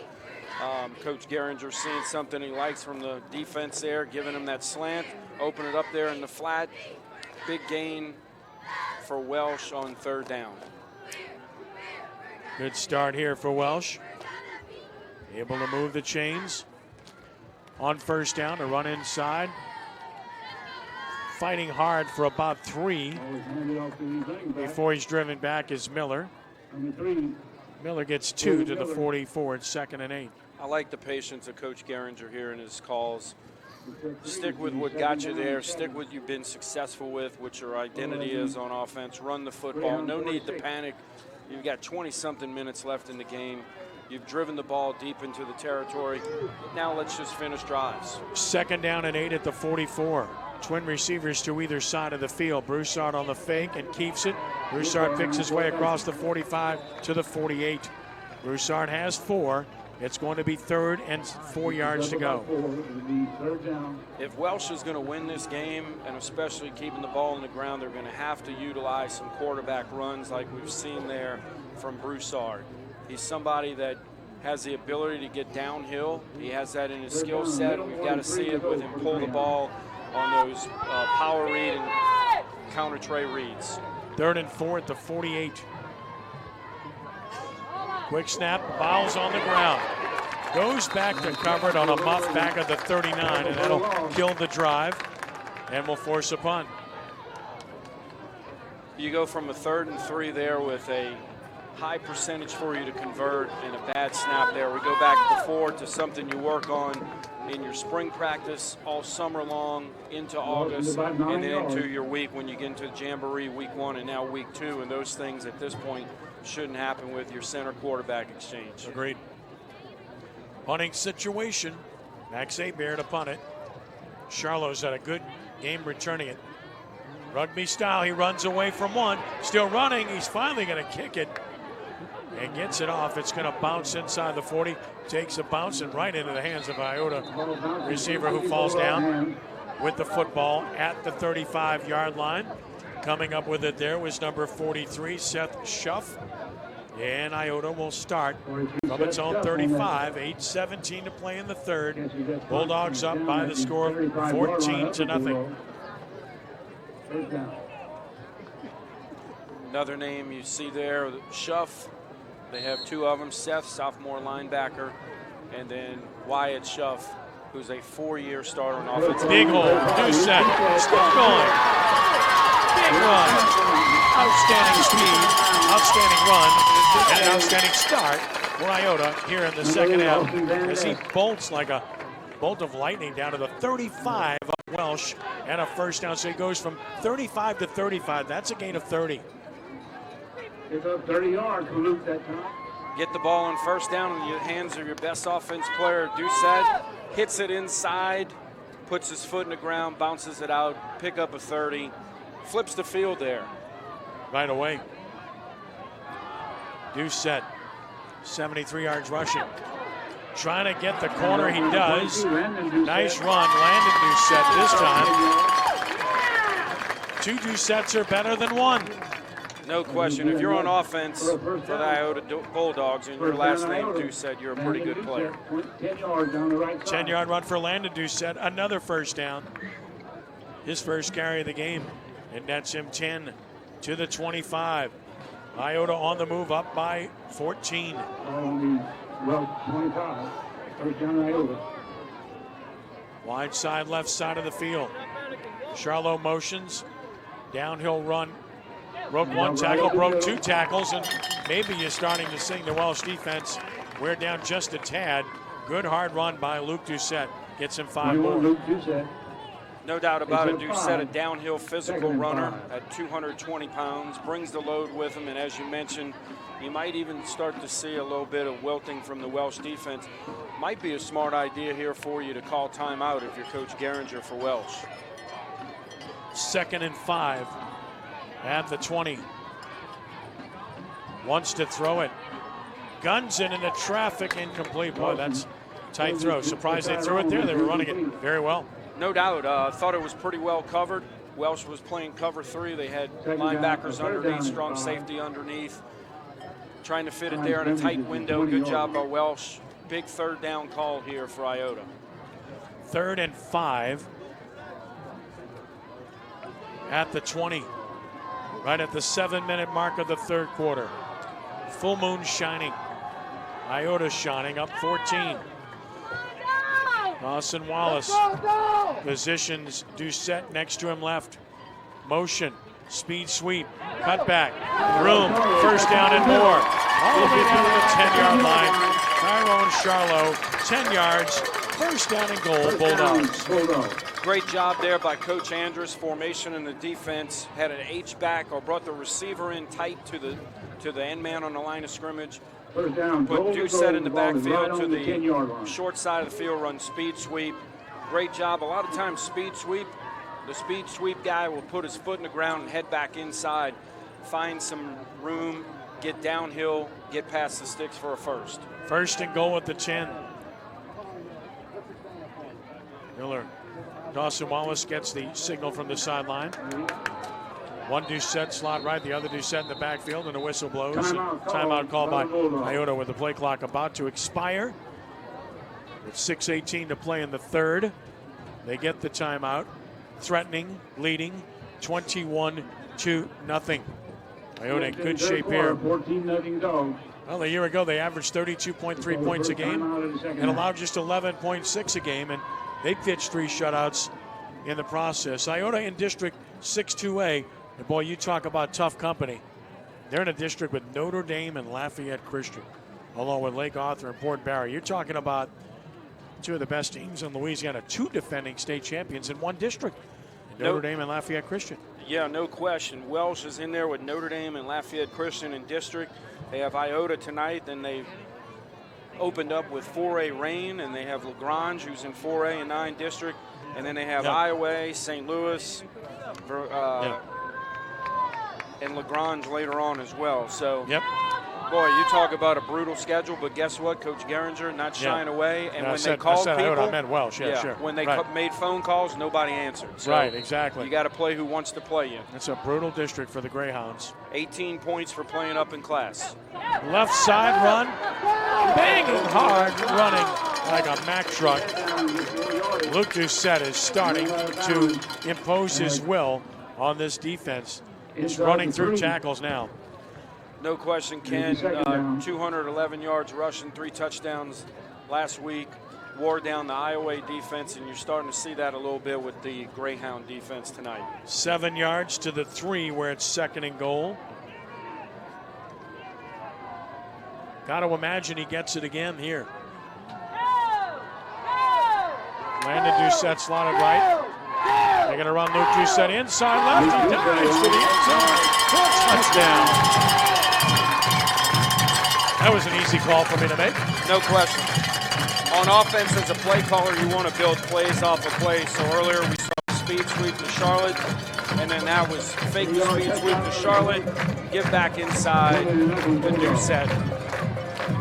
Hit it inside, easy score for the Bulldogs. 20-0, extra point coming. Luis Doroteo will try that.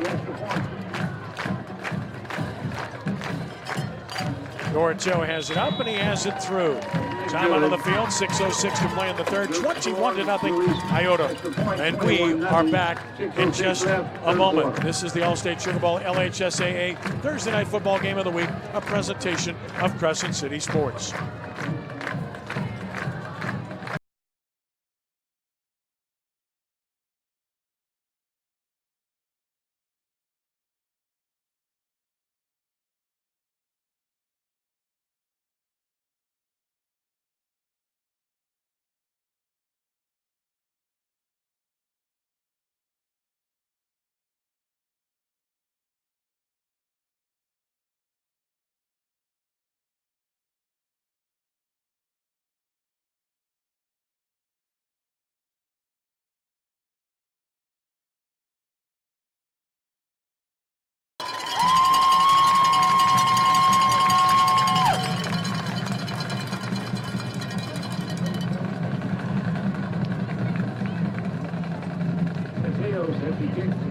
Catch right hand Eric Gelb, 21-0, Iota on top.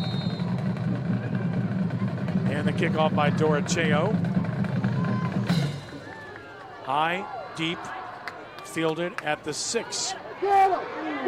Terrio finds some room, good tackle at the 25. We said that all night.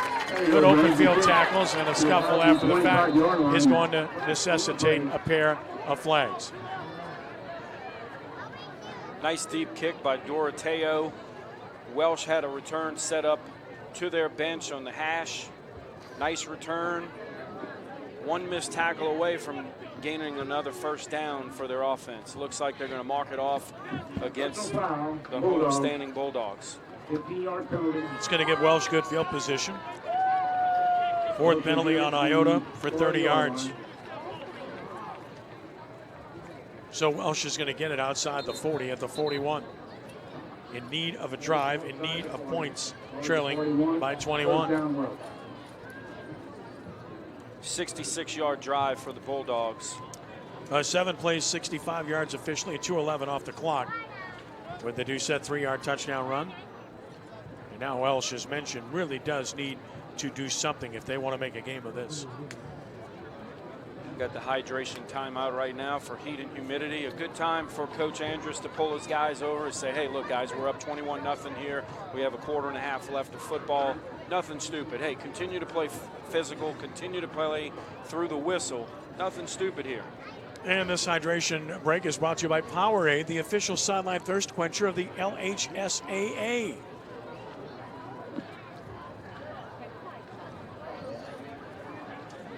Want to say hi to Eddie and Bert when we have the opportunity here as well.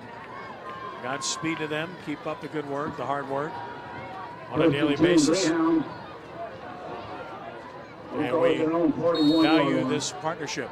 1st and 10 of the 41. Welsh. Broussard. And number 3. There's nowhere to go for Cade Miller. Got back to the line of scrimmage. Nothing more. Yeah, a few of those guys going both ways for Welsh.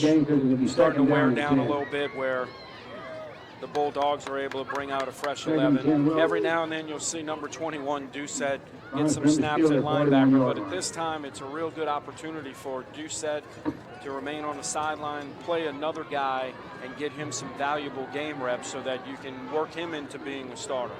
2nd and 10 at the 41. Landon Broussard. Quick throw outside, that's caught. Out to midfield is Colin Richard. Short of a first down, but positive yardage. Hitch it up there for the Greyhounds. Catch and yards after catch. Get to the, close to the sticks. Need to convert here. Need to get with there being 5 minutes left in the third quarter and counting. Need to get the plays in quicker. Need to get to the line of scrimmage quicker. Get the ball snapped. First catch for Richard. 3rd and 2 at the 49.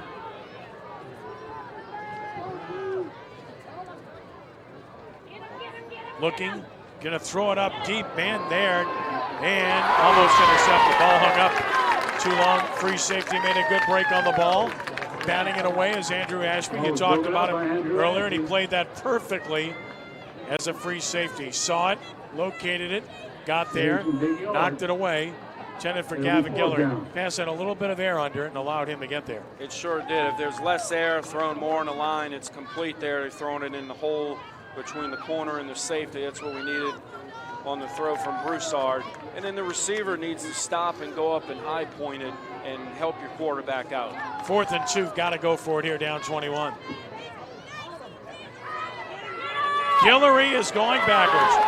Shook 2 tackles, but he's down for a loss. Iota's penetration simply too good, and the ball will go over on downs as Chris Newman, the senior defensive tackle, makes the stop. Iota defensive front too much there for the Welsh offensive front. A lot of that has to do with experience. Dylan Montgomery leading the charge there for Iota, a 3-year starter. Coach Andrews said one of the better players we've seen around here in these parts, playing with his hands. Great job with his hands and having a lot of tools in his toolbox, with not only shedding blockers in run, but when he needs to pass, having a tool in his toolbox to rush the pass. Iota in control with the ball, plus side of the field, fake it, and down to the 43-yard line, hit hard, but down is Wallace at that point. Tackled by Ethan Terrio. Got players going both ways here for Welsh. Good time there to have your quarterback run off the speed sweep fake, something we haven't seen. Put it on film. You're ahead 21-0. Keep your guys in for a little bit into the 4th quarter here, but put some things on film for future opponents to see. 3 yards to the 43. Tipped away, incomplete. Good depth on the drop there by Terrio as he's able to tip it away, intended for Seth Guillory. When I say good depth, that means get in the hole a little bit. In that zone, was able to do so.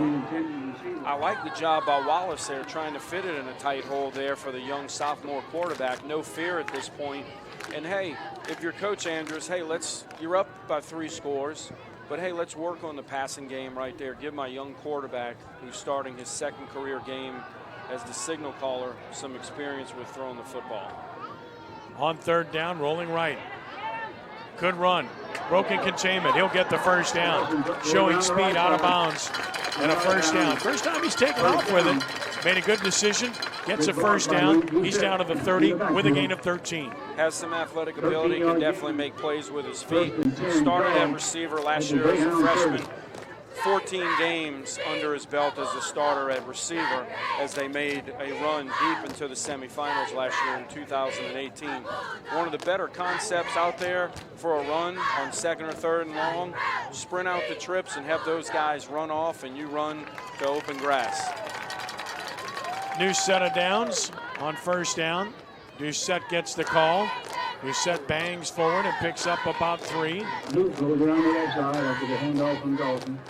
As Doucette's talked about before with his team and his coaches, he loves the 3 and 4 yard gainers. He loves to grind and to get those gains, and then those things like that, continuing to pound a little on the defense, and then the bigger ones open up down the road. But he loves the 3 and 4 yard gains. He understands the patience you need to have as a running back. Well, 27, we call 2nd and 7. 2nd and 7. Doucette looks for the cutback, finds a little gap. It gets 2 to the 25. It's going to be 3rd and 5. Keeps the clock moving, under 3 minutes to play in the 3rd quarter. Stretches the defense a little bit there horizontally. Takes a few more seconds off the clock. Sees the opening. Great vision by Doucette. Very underrated quality he has in his skill set. Puts his left foot in the ground, get downhill physically. Zan Connor in from the bench with the play. 3rd and 5 from the 25. Dawson Wallace. Luke Doucette in the background. Wants to throw. Pressure on. Deep ball, end zone, too far, and out of the end zone and incomplete. Good coverage applied by Colin Richard. As that time he had good coverage on Tyrone Charlo. Great job there, staying over the top of him and continuing to stay over the top, stay in the route path of Charlotte, and just let Charlotte run into his hip pocket there. There's no pass interference. Great job there, doing what he's coached to do. So 4th down and 5, they'll go for it at the 25. Splitting a pair of receivers to the left. They had too many men on the field. They broke the huddle with 12. Bulldogs. I think they broke the huddle with 12 there. Or did they have the wrong people in the game? Actually, they had 11, I They believe. did have 11. But they didn't have the personnel they wanted. One player starts running to the sideline. Another tried to come on, so they had to take time out with 2:21 to play in the third. And I said that because if you break the huddle with 12, you got a problem. Without a doubt, you have a penalty. It wasn't really apparent, I think, to the coaching staff whether or not they had 12 or not. They looked that way, hey, let's call timeout real quick. It looked like the formation that they were going to line up in there was something we saw where they ran the speed sweep for a big gainer on the previous drive. Let's see if they come back to that. You want to put some things on film for your future opponents, whether it's personnel, whether it's formation, whether it's throwing the football, a different concept so that your future opponents have to work on it in practice. 25-yard line, 4th and 5, 2:21 to play in the third, 21-0. Iota in control with the ball, trying to maybe deliver a kill shot here. Down 5. Doucette, the running back. Luke Doucette, Landon Doucette in front of him. Snap it, fake it, pull it, rolling right, heavy pressure. Man open in the flat caught. First down, Landon Doucette. He's inside the 15. He's down at about the 13. Nice concept, good execution, and a first down. No question, seeing things on film, knowing what you're going to get formation-wise. When you're formation the defense, you know what coverage you're going to get. There's no surprises, and you know that there's a flat open there for you to hit something out of the backfield. So, again, if your name's Doucette and you're playing for Iota, you're pretty good on offense. You're getting the job done. 12 yards on the catch by Landon Doucette to the 13-yard line. And another first down for Iota in the red zone now at the 13-yard line. Counter play left, Luke Doucette hit in the hole, still fights forward. Look at that lean, getting him to the 10. He got 3 out of nothing there. Again, just showing his strength. Second down and 7. He's quick and he's physical. This is something that they're going to rely on that's going to give 3A defenses headaches all year.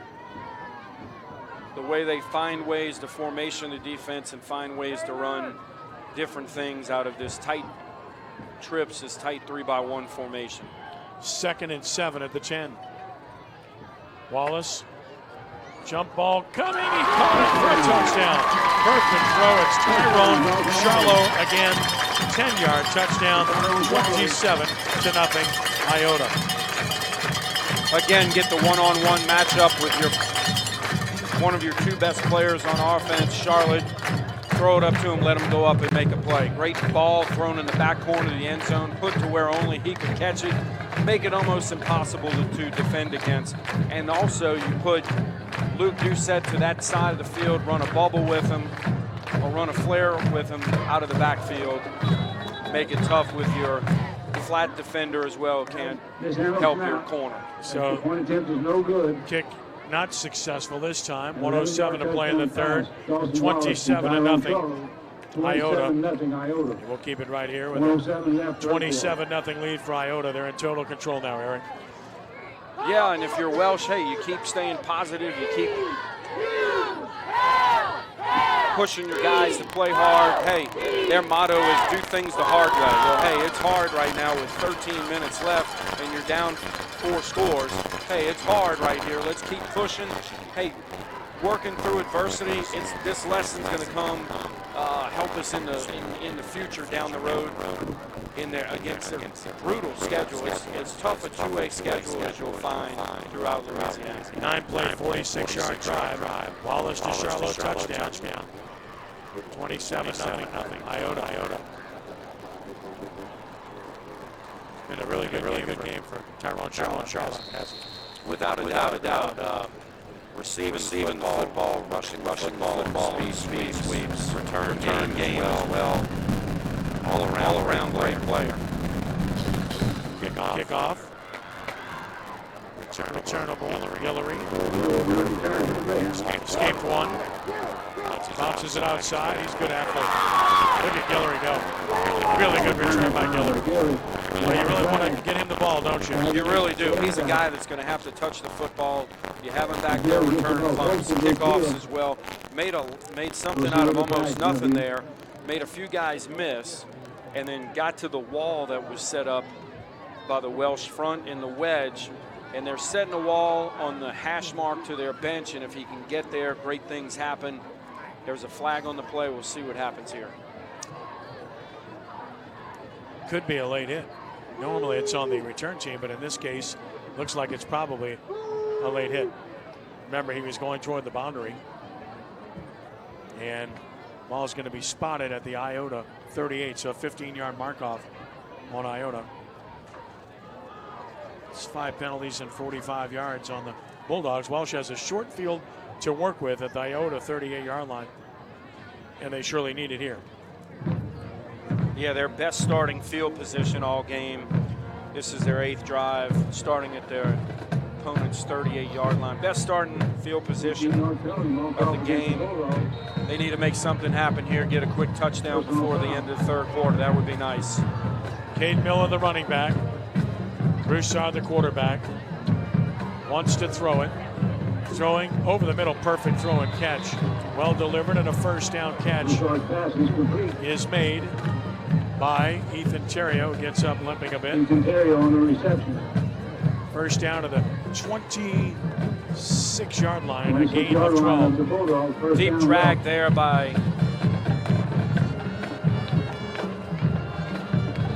Terrio to the opposite hash. Great throw there, found the open seam there, Terrio. First and 10 of the 26 of Iota. Feed Miller. Miller's gone down. Ripped down hard by Montgomery. Quite a heck of a game.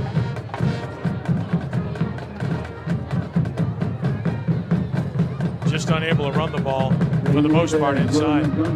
Yeah, they haven't had much success at all. Coming into the second half, they had 15 carries for 53 yards. That is the end of the 3rd quarter. And it is all Iota. They lead 27-0 over Welsh. We'll take the timeout, back with our 4th quarter in a moment, as you are watching the Allstate Sugar Bowl LHSAA Thursday Night Football Game of the Week, a presentation of Crescent City Sports.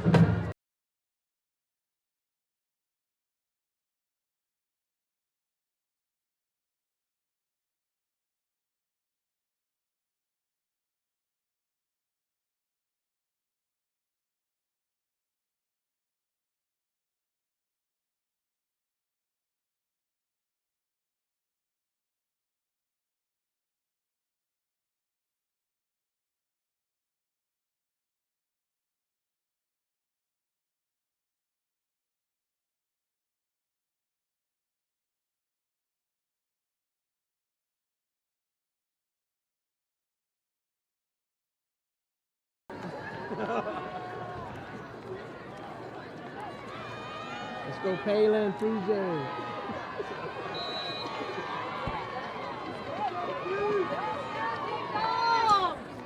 Fourth quarter begins here. Back to pass, deep throw, jump ball, contact, no call, incomplete. Jennifer Guillory, the defensive back, had position, so it's a good no call. Callahan was there, and the play covered. Great job by the officials showing some restraint there. Great no call there. Coach Geringer taking a page out of the Iota playbook. Hey, one receiver out there, throw a vertical to your best guy, Guillory. Good coverage there by the Iota corner, number 28. Callahan. Grant Callahan. Yes, sir. Wants to throw, does down the middle, too tall. On 3rd down and 11, incomplete. 4th down, they have no choice but to go for it here. Had the deep slant there open a little bit, just let him a little bit too much. Receivers got to go run to it. Help your quarterback out a little bit. 4th down, must go for it. 4th down and 11. Welsh will do so. At the 27-yard line. 27-yard line of the Bulldogs. Broussard.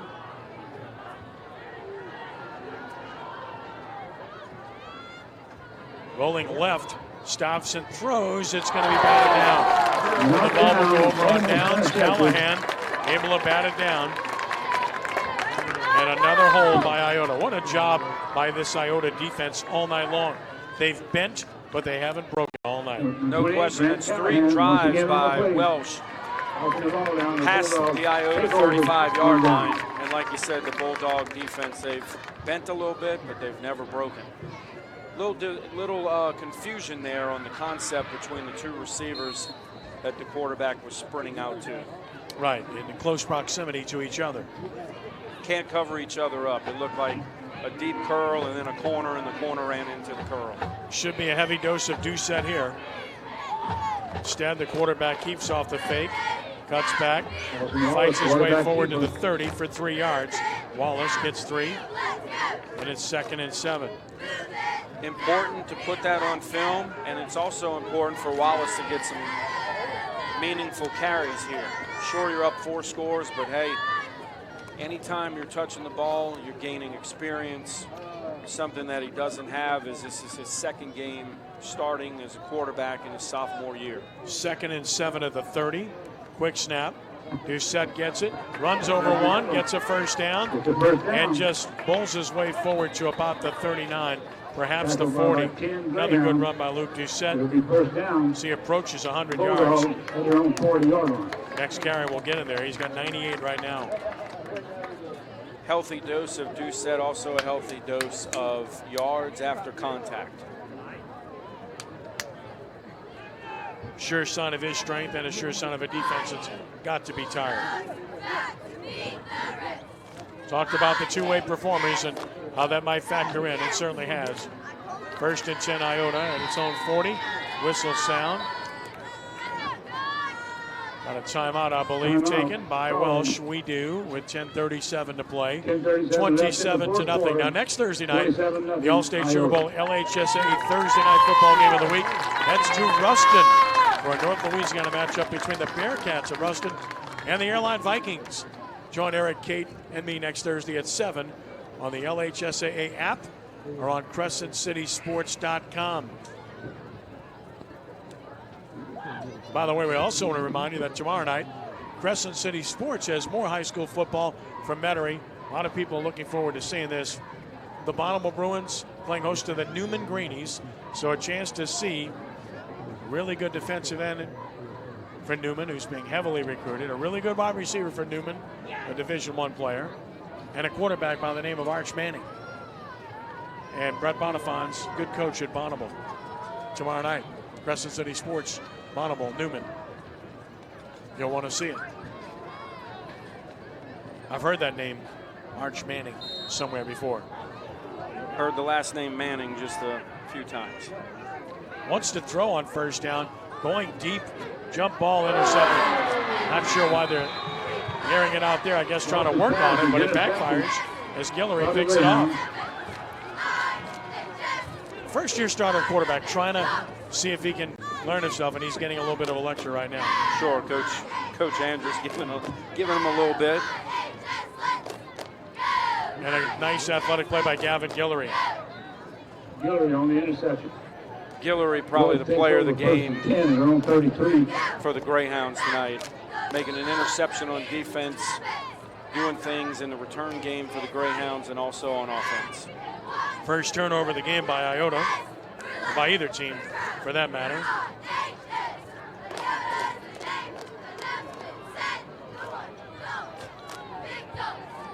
Start from their own 33.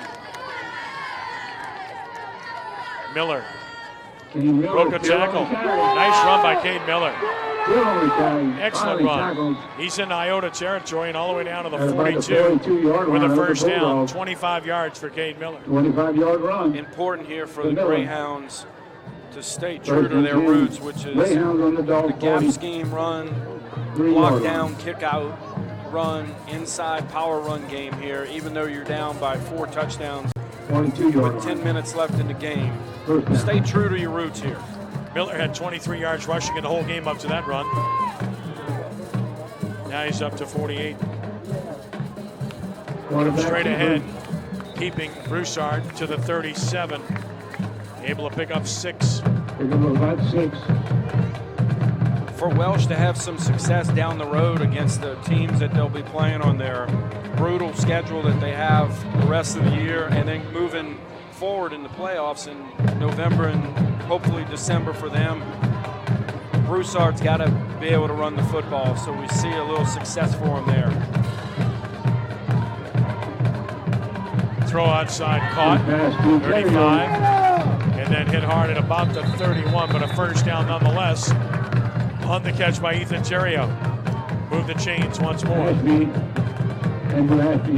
There's a bubble there for the inside receiver. It's been a staple in the Welsh offense for years now. Just a quick bubble screen, hey, receiver, outside receiver, block on the outside. They work that a bunch in screen drill during Well, they practice. marked him. He was out of bounds about the 31, but apparently put a knee down or stepped out front of that because they marked him at the 33. It's only a 3-yard gain. It's 3rd and 1 at the 33. Miller, I don't know. That's close. I don't think he got it. I do not think he got that. Looks to be just short. It looks like he's going to be a few inches short of the first down. So it's going to be 4th and less than a yard. Goes back to the previous play. How close did he get? Where did he step out of bounds? Hey, obviously it was short. You get 2 chances to get a yard here. No, you're down 4 touchdowns, but go back to your bread and butter. Need to be able to get a yard in 2 plays. Well, I want to make a point after this play. They stop it here. They're going to call a timeout. My point is this. I understand the whole concept of read options and spread offenses, but, Eric, I just think that it's a lost art. You've got to be able to get under center when you've got less than a yard to go. And I see so many teams who do not do it at all. And I'm shocked by it because if you've got a half a yard or less, getting under center is unquestionably the way to do it when people line up in a goal line defense. Why do we not see more of it? I think part of it is you see it on TV so much. You see it in the college game. You see it in the pro game. You go to clinics Pros to get better. under center on 4th and inches. They do. They do. So you're starting to see like teams like Baltimore with Lamar Jackson, 3rd and short, 4th and short, same thing. They stay in the gun with him.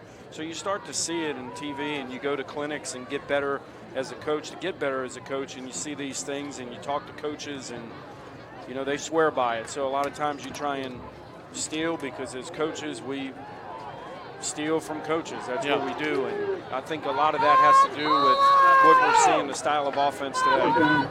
4th and 1 at the 33. And he wants to throw it and didn't have his read. So he's trying to run it, and he'll get it. Well, it's just an athletic play by Broussard to get it on his own and a first down. Pulled it down, raced forward, got the first down at the 29, a gain of 4. At Catholic the last few years, we were probably 90% from the shotgun. However, every day we had center quarterback exchange, and we would work probably 20, 25 snaps under center. Because when you needed to get under center in situations like that, you had to, but you had to rep it. A lot of times these guys don't rep that. 1st and 10 at the 29. Broke a tackle. Good run, Miller. Cade Miller still going. Outstanding run by Cade Miller. Bangs hard to about the 15-yard line. 14 more and a first down. Downhill physical runner, staying in between the tackles. That's what you get with Cade Miller. They lost Simon, their bell cow of a back, a guy that would get downhill and then look to bounce outside a lot. With Miller, you know what you're getting. You're getting downhill. First downs on back-to-back plays. 1st and 10 at the 15. Broussard, play fake, slows the slant off the hands of Guillory, and incomplete. Looked like it was there again. Slant has been there. Slant's been there all night. We've seen him complete a few, and we've seen him miss on a few. As a receiver, you got to go attack it and go get it. Go get the football. 7:30 to play. 2nd and 10 from the 15. Classic example as a quarterback. Throw the receiver open. That's what he did. Go get it. Single setback. Inside run, Miller. Runs into traffic, brought down after a gain of 2. Tackle for Iota made by 49, Ethan Zombreaker. You've got 3rd and 9 here. You get 2 plays to get a first or to score. It's close enough. If you do get a first, it's going to be 1st and goal. Hey, get your best 3rd and 9 pass. Don't worry about giving something up on film. You've driven the ball again deep in their territory. Let's score. Get your best pass concept for 3rd and long here. 3rd and 9 at the 14-yard line. Wide side, left side of the field. Quick throw outside. A little bit tall and incomplete. Heavy hit nonetheless, as the pass was intended for Ethan Theriault. No choice but to go for it here on 4th down. Again, lined up in 2-by-2 in the doubles formation and through bubble screen. Incomplete. They've had some success at that. You know what you're going to get from the Iota defense when you line up in doubles formation. You know you're going to get a 4-3 box, 7-man box with quarters coverage. So here we go. 4th and 9 at the 14. Twins left, single right. Broussard. Play fakes to Miller. Just going to lob it up. End zone and incomplete. Nice job. Played perfectly. Intended for Guillory. And just an outstanding job defensively done by Owen Daigle, as this defense for Iota just plays wonderfully when it matters most. I mean, that's basically the summation of this one, Eric. No question. On 4th and 9 there, find your best player. Find your best player. Call the best play that matches to your best player. Hey, it was a single receiver. Go get it. Throw it up in the back corner of the end zone. But a great job by the Iota corner leveraging the receiver. 6:40 to play. Big hole. Doucette bounced it outside. It's a foot race. Doucette showing you his speed. Doucette might finish this run. Looking for the cut. He doesn't need it. He's going to score. What a run by Luke Doucette. That's why he's going to play at the next level. 86 yards, no flags, touchdown Bulldogs, 33-0 lead for Iota. I think that's the final nail in the coffin there. Doucette showed his speed in open field. They said he ran a 4.6 at a camp over the summer. Well, I think he showed that right there. And the best thing is, it's 3.5 quarters into the game. He's played a number of snaps, and he showed his strength there, getting inside and then bouncing it outside, running away, and then just being physical at the end there and avoiding tackles. Beautiful run, his 2nd touchdown. He's got 184 yards rushing now. Kick by Doroteo, very high and true. So it's 6:26 to play in the game. Iota has blown it open, leading it by the score of 34-0. Showed you what he's all about there. Low to the ground, thick, strong, but fast, deceiving. He's just a good player, isn't he? No question. Equaling his long run of the season so far. Last week he had an 86-yard run against Iowa, and he equals it tonight against Welsh. Pretty impressive stuff. Pretty impressive player. Pretty impressive performance by Iowa. 34-0 now. And they've taken the fight out of Welsh now, haven't they? They sure have, you know, and Doucette has offers from Mississippi College and Arkansas Pine Bluff. He has an unofficial visit to UL on Saturday, and McNeese is recruiting him. And he reminds me of a back a little bit, about 2 decades ago, Jason Miller, who I mentioned earlier, the 2nd best running back in Iota history after Buford Jordan, of course. But this guy is certainly running his name into the Iota record books with some storied running backs in its history. Kick is going to be fielded by Guillory. Upfield to the 15. Trying to get left and tackled near the 20. Flag comes down. Could be a face mask on the tackle. Unintentional, but doesn't matter. 6:17 left. Welsh is going to take over here. Trying to find something. This will be marked off against Iota. Just a 5-yard foul, it appears. So, 6th penalty, 50 yards, and the ball will be at the 25-yard line.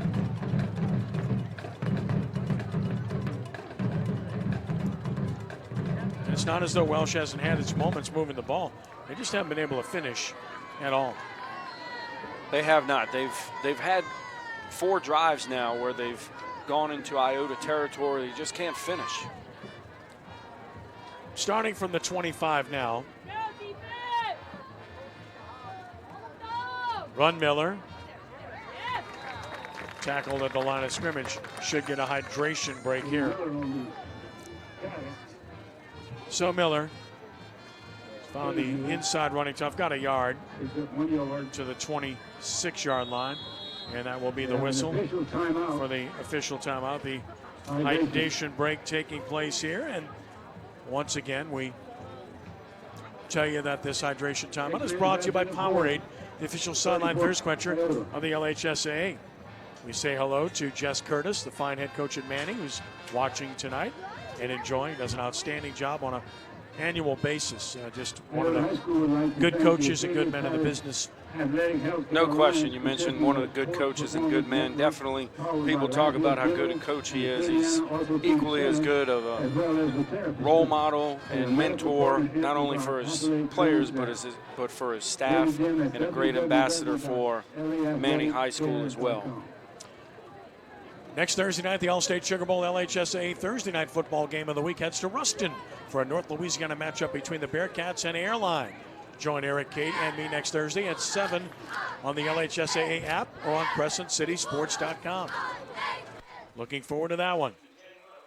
1st and 10 from the 26-yard line. Or 2nd and 9, I should say, from the 26. Snap it. And the run to the right side. As the crowd jumps in, he jumps out for about a yard. That's Broussard. It's going to be 3rd and 8. It'll be 3rd down and 8. It's 3rd and 8 as Broussard picks up 1. He's got 30 yards rushing on 6 carries. And now another conversion down for Welsh.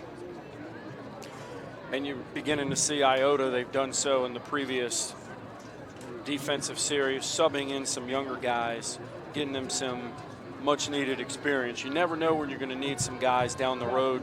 Help build depth here as you move in your 3A season and into the playoffs. 3rd and 8.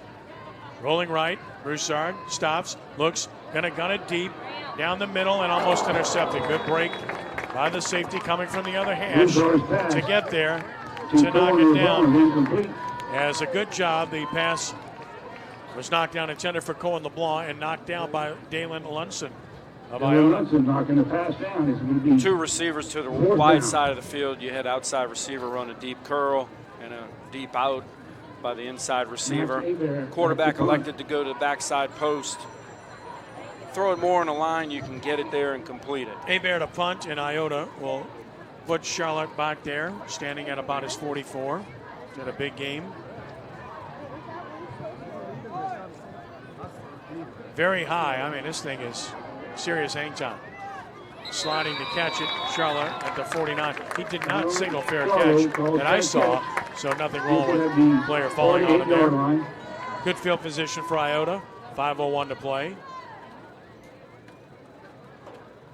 And they'll start at their 49, will the Bulldogs? Who have been very impressive in all phases tonight. This is a team to be taken very seriously once again this year in 3A. No question, they've really shown that tonight. And don't discount just because of this score tonight from Welsh. They're going to have something to say in the 2A playoffs down the road. New running back, Munson, able to get forward and picks up about 5 to the 46 of Welsh. Dalen Munson gets 5 on his first carry. 2nd and 5 of the Welsh 46. And that's what Iota would like to do here, just pound the ball, run the clock. Yeah, and of course that's a wrap on the night for Doucette. Absolutely. Tell you about those numbers coming up. Definitely a star of the game here. Inside run. inside the 45 to about the 43-yard line. Dalen Lunson. It'll be third down. So Lunson to the 43 gets 3. It's 3rd and 2. Lunson last week against Iowa had 7 carries for 8 yards. So really good opportunity here, build some depth and an opportunity to build depth, get him some quality carries here on a Thursday night. 3rd and 2 at the 43. Tight end tucks in right. Dawson Wallace, quarterback keeper. Wallace this time on the carry and is able to fight forward to about the 41. That's where he needed to get. This is going to be very close.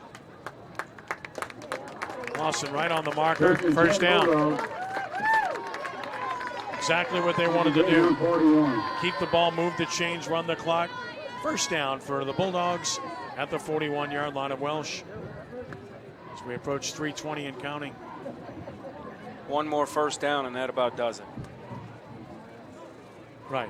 40-second clock between plays. It starts right away, unless you have a dead ball situation. Changing the rules this year. I think it will move things quicker. Run inside. Lunson smacked hard at the line of scrimmage.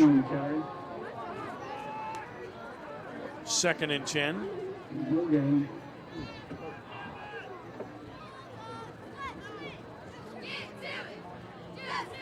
Luke Doucette, 16 carries and 184 yards, 2 touchdowns. Definitely our star of the game.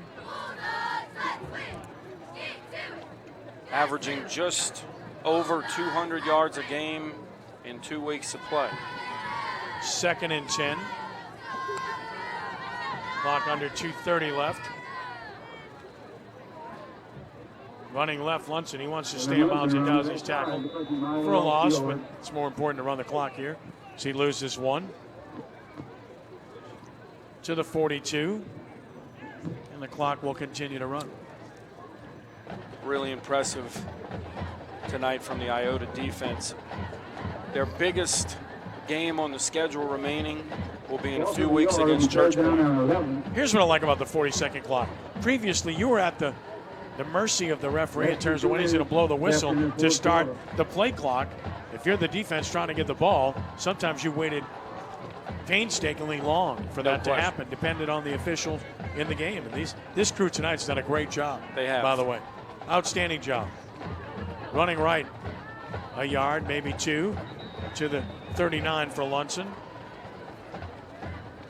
Give him 3. It's going to be 4th down from the 39. 3. It'll be 4th down. Takes a little bit of pressure off the white hat and getting the ball spot. It does. 4th and 8, and I like that. It does move the game faster, I do believe, as well. But it also gives the opposing team a chance to get the ball back, I think. Sure. More frequently than they had previously. Punting situation will be under a minute to play when this punt goes off from Doroteo. Twin receivers deep.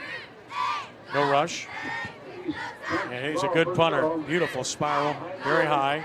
Bouncing sideways. Will be killed at about the 12 with 44.5 seconds to go. You know, as a coach, you don't want to punt a whole bunch, but to have the opportunity to punt right there and work on pinning the opponent and get an opportunity to have a kill punt there, that's something you can't duplicate. You can practice it a few times during the week. There's nothing like getting out there under the lights and doing it with the clock rolling during the course of the game and executing it. Great job there, pinning them inside the 15 at the 12-yard line. I would imagine Welsh is just going to run the ball here and run the clock out. You never give up, right? But at the same time, not much can be accomplished here at your own 12 unless you just throw it up. And that's what they do, just run it straight ahead. And fighting Miller will be stopped at the 15. A gain of 3 might be the last play of the game. So Cade Miller gets 3. He's rushed for 72 yards. And Welsh is going to let it run out. So this one is going to come to a close with Iota posting a very impressive 34-0 victory over Welsh. I gave Iota a slight edge coming in, but I didn't think it would be this dynamic in terms of the margin. Yeah, I'd have to agree with you. Talking to you about it before the game, thought it was kind of even. Maybe Iota had a little bit of a depth advantage, an advantage with not starting anyone both ways, except for Doucette, of course. But I definitely think we saw the best team here tonight winning the contest for sure. Again, Luke Doucette, 16 carries, 184 yards, 2 touchdowns. Tyrone Charlotte catching those 2 touchdown passes, of course, as well. Very impressive. And the handshake, good sportsmanship on both sides. Cleanly played game, 2 class programs, well officiated game. And again, we really appreciate the folks here at Iota making our stay a very good one. We really enjoyed it and obviously appreciated the hospitality, set us up as well as you can be set up here this evening. No question. That's all you can ask for. Yeah, no question, Ken. Getting an opportunity to get to Southwest Louisiana to see some really good physical football between 2 storied programs, a program that was #1 seed in 3A last year in Iota making a run to the semis, and then Welsh, of course, making dome runs the last 2 years. Yep, really impressive. Coach is watching the handshake line. He'll continue to do that. And once that is done, we'll get Kate to settle in with Coach Josh Andrus. She'll get him over to position, and then we'll check in with her as the celebration is on for the home team tonight, as well as should be a celebration with the way they performed here this evening. Very impressive performance. And right now, let's go down to Kate Adams with Josh Andrus. Take it away, Kate. All right, Coach, congratulations on getting the shutout tonight, but I remember one of the things you were telling me at the half is you needed to clean up some of those mistakes on offense. Unfortunately, y'all did have an interception, but wow, what an incredible way to come back. Your defense made the stops that they needed to make, and then Luke Doucette coming back with that 86-yard touchdown. Yeah, I mean, offensively we had to play a lot better. Our defense played great the first half, and they kept it up in the second half. So it was offense's turn to do something, and we finally cleaned it up front on the line. And when you have somebody like Tyrone blocking down the field, that's what makes a big run happen, is those receivers blocking. So our offense played a lot better the second half together. Well, let's talk about some of that senior leadership on your team on both sides of the ball. You've got guys like Dylan Montgomery. You've got guys like Andrew Ashby, Luke Doucette, Tyrone as well. I mean, what do these guys mean to your team? I mean, the seniors will take you as far as you can. They're the reason why you win games like this. Welsh is a very good team. They're a very physical team.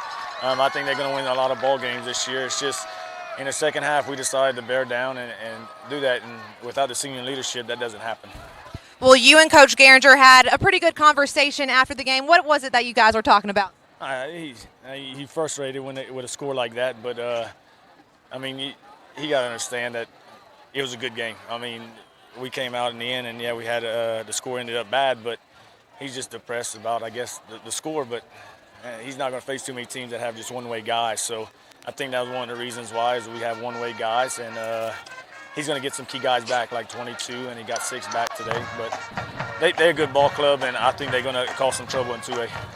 Well, congratulations on the win, Coach, and good luck the rest of the season. Thank you. Appreciate it. Guys. All right, Kate, great job. Thank you. And, of course, a 34-0 win for Iota here tonight. Want to remind you, tomorrow night, Crescent City Sports has more high school football from Metairie. The Bonneville Bruins play host to the Newman Greenies at Joe Yenny Stadium. Catch the action tomorrow at 7, live on CrescentCitySports.com. That's tomorrow night, Bonneville and Newman live at CrescentCitySports.com. 34-0 Iota. Taking a look at some of the final numbers in this one. We mentioned Luke Doucette, 16 carries, 184 yards. Dawson Wallace was 6 of 17, 109 yards, 2 touchdowns, 1 interception. Both touchdowns to Tyrone Charlotte, who finished with 2 catches for 51 yards. For Welsh, Landon Broussard finished 12 of 25, 108 yards in the game. And Cade Miller rushed for 72 yards. to lead their rushing attack. Only one turnover, that was by Iota, and the Bulldogs were simply the better team, winning it by the score of 34-0. Eric, some final thoughts? Yeah, I think in the post-game interview there with Kate, Coach Andrus talked about how Welsh went up against a team that didn't play anyone both ways. And I think that had a little bit to do with it. Their depth, their roster size kind of wore them down. What I did like seeing from Welsh, you saw guys, their effort there the entire game. You didn't see guys lay down. You didn't see guys quit. And that's the testament to the program at Welsh. And that's a reason why they've been to the Dome the last 2 years. They've got a tough schedule ahead. Looking at their map of teams coming up on their schedule, but that's only going to help them in the playoffs. And when you start to see teams that are going to play 4, 5, 6 guys both ways, I think you're going to see them with a little bit of an edge. Playing the Notre Dames, playing the Lafayette Christians in their district is only going to help them as they move to the non-select playoffs. But you saw right there from Iota why they were the 1 seed last year. Sure, they lost some guys. I think you see their sophomore quarterback, Wallace, grow up a little bit.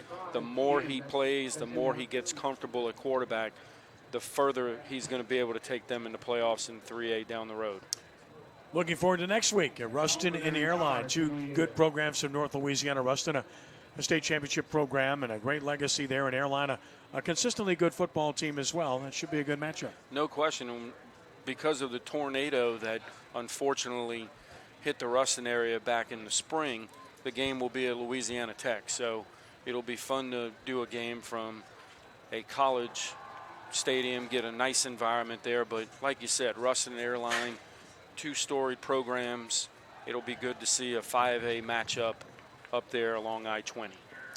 Well, we'll be there in Ruston. We look forward to it next week. And Eric, it's been a distinct pleasure working with you tonight, my friend. Same here, Ken. Always a pleasure, and I look forward to listening to the broadcast tomorrow and having someone ask you, hey, how you doing, Ken? That's right. We got our original on our original network statewide on radio, and, of course, in the New Orleans area on 106.1 FM Nash Icon. And 25 years of doing it. It seems like yesterday, but we look forward to that. And, of course, you can watch Newman and Bonneville tomorrow night at 7 at CrescentCitySports.com. And as mentioned, Airline and Ruskin for us here on the LHSAA app and at CrescentCitySports.com is the LHSAA game of the week next Thursday. Thanks for joining us on the Allstate Sugar Bowl LHSAA Thursday night football game of the week. Heads to Ruston next week for a North Louisiana matchup between the Bearcats and Airline. Once again, your final score tonight, Iota 4-4. Welsh, nothing for Eric Kate Adams, our Crescent City Sports production team. I'm Ken Trey, and thanks for joining us and be a good sport. God bless you one and all here. Rounding third, heading home. So long.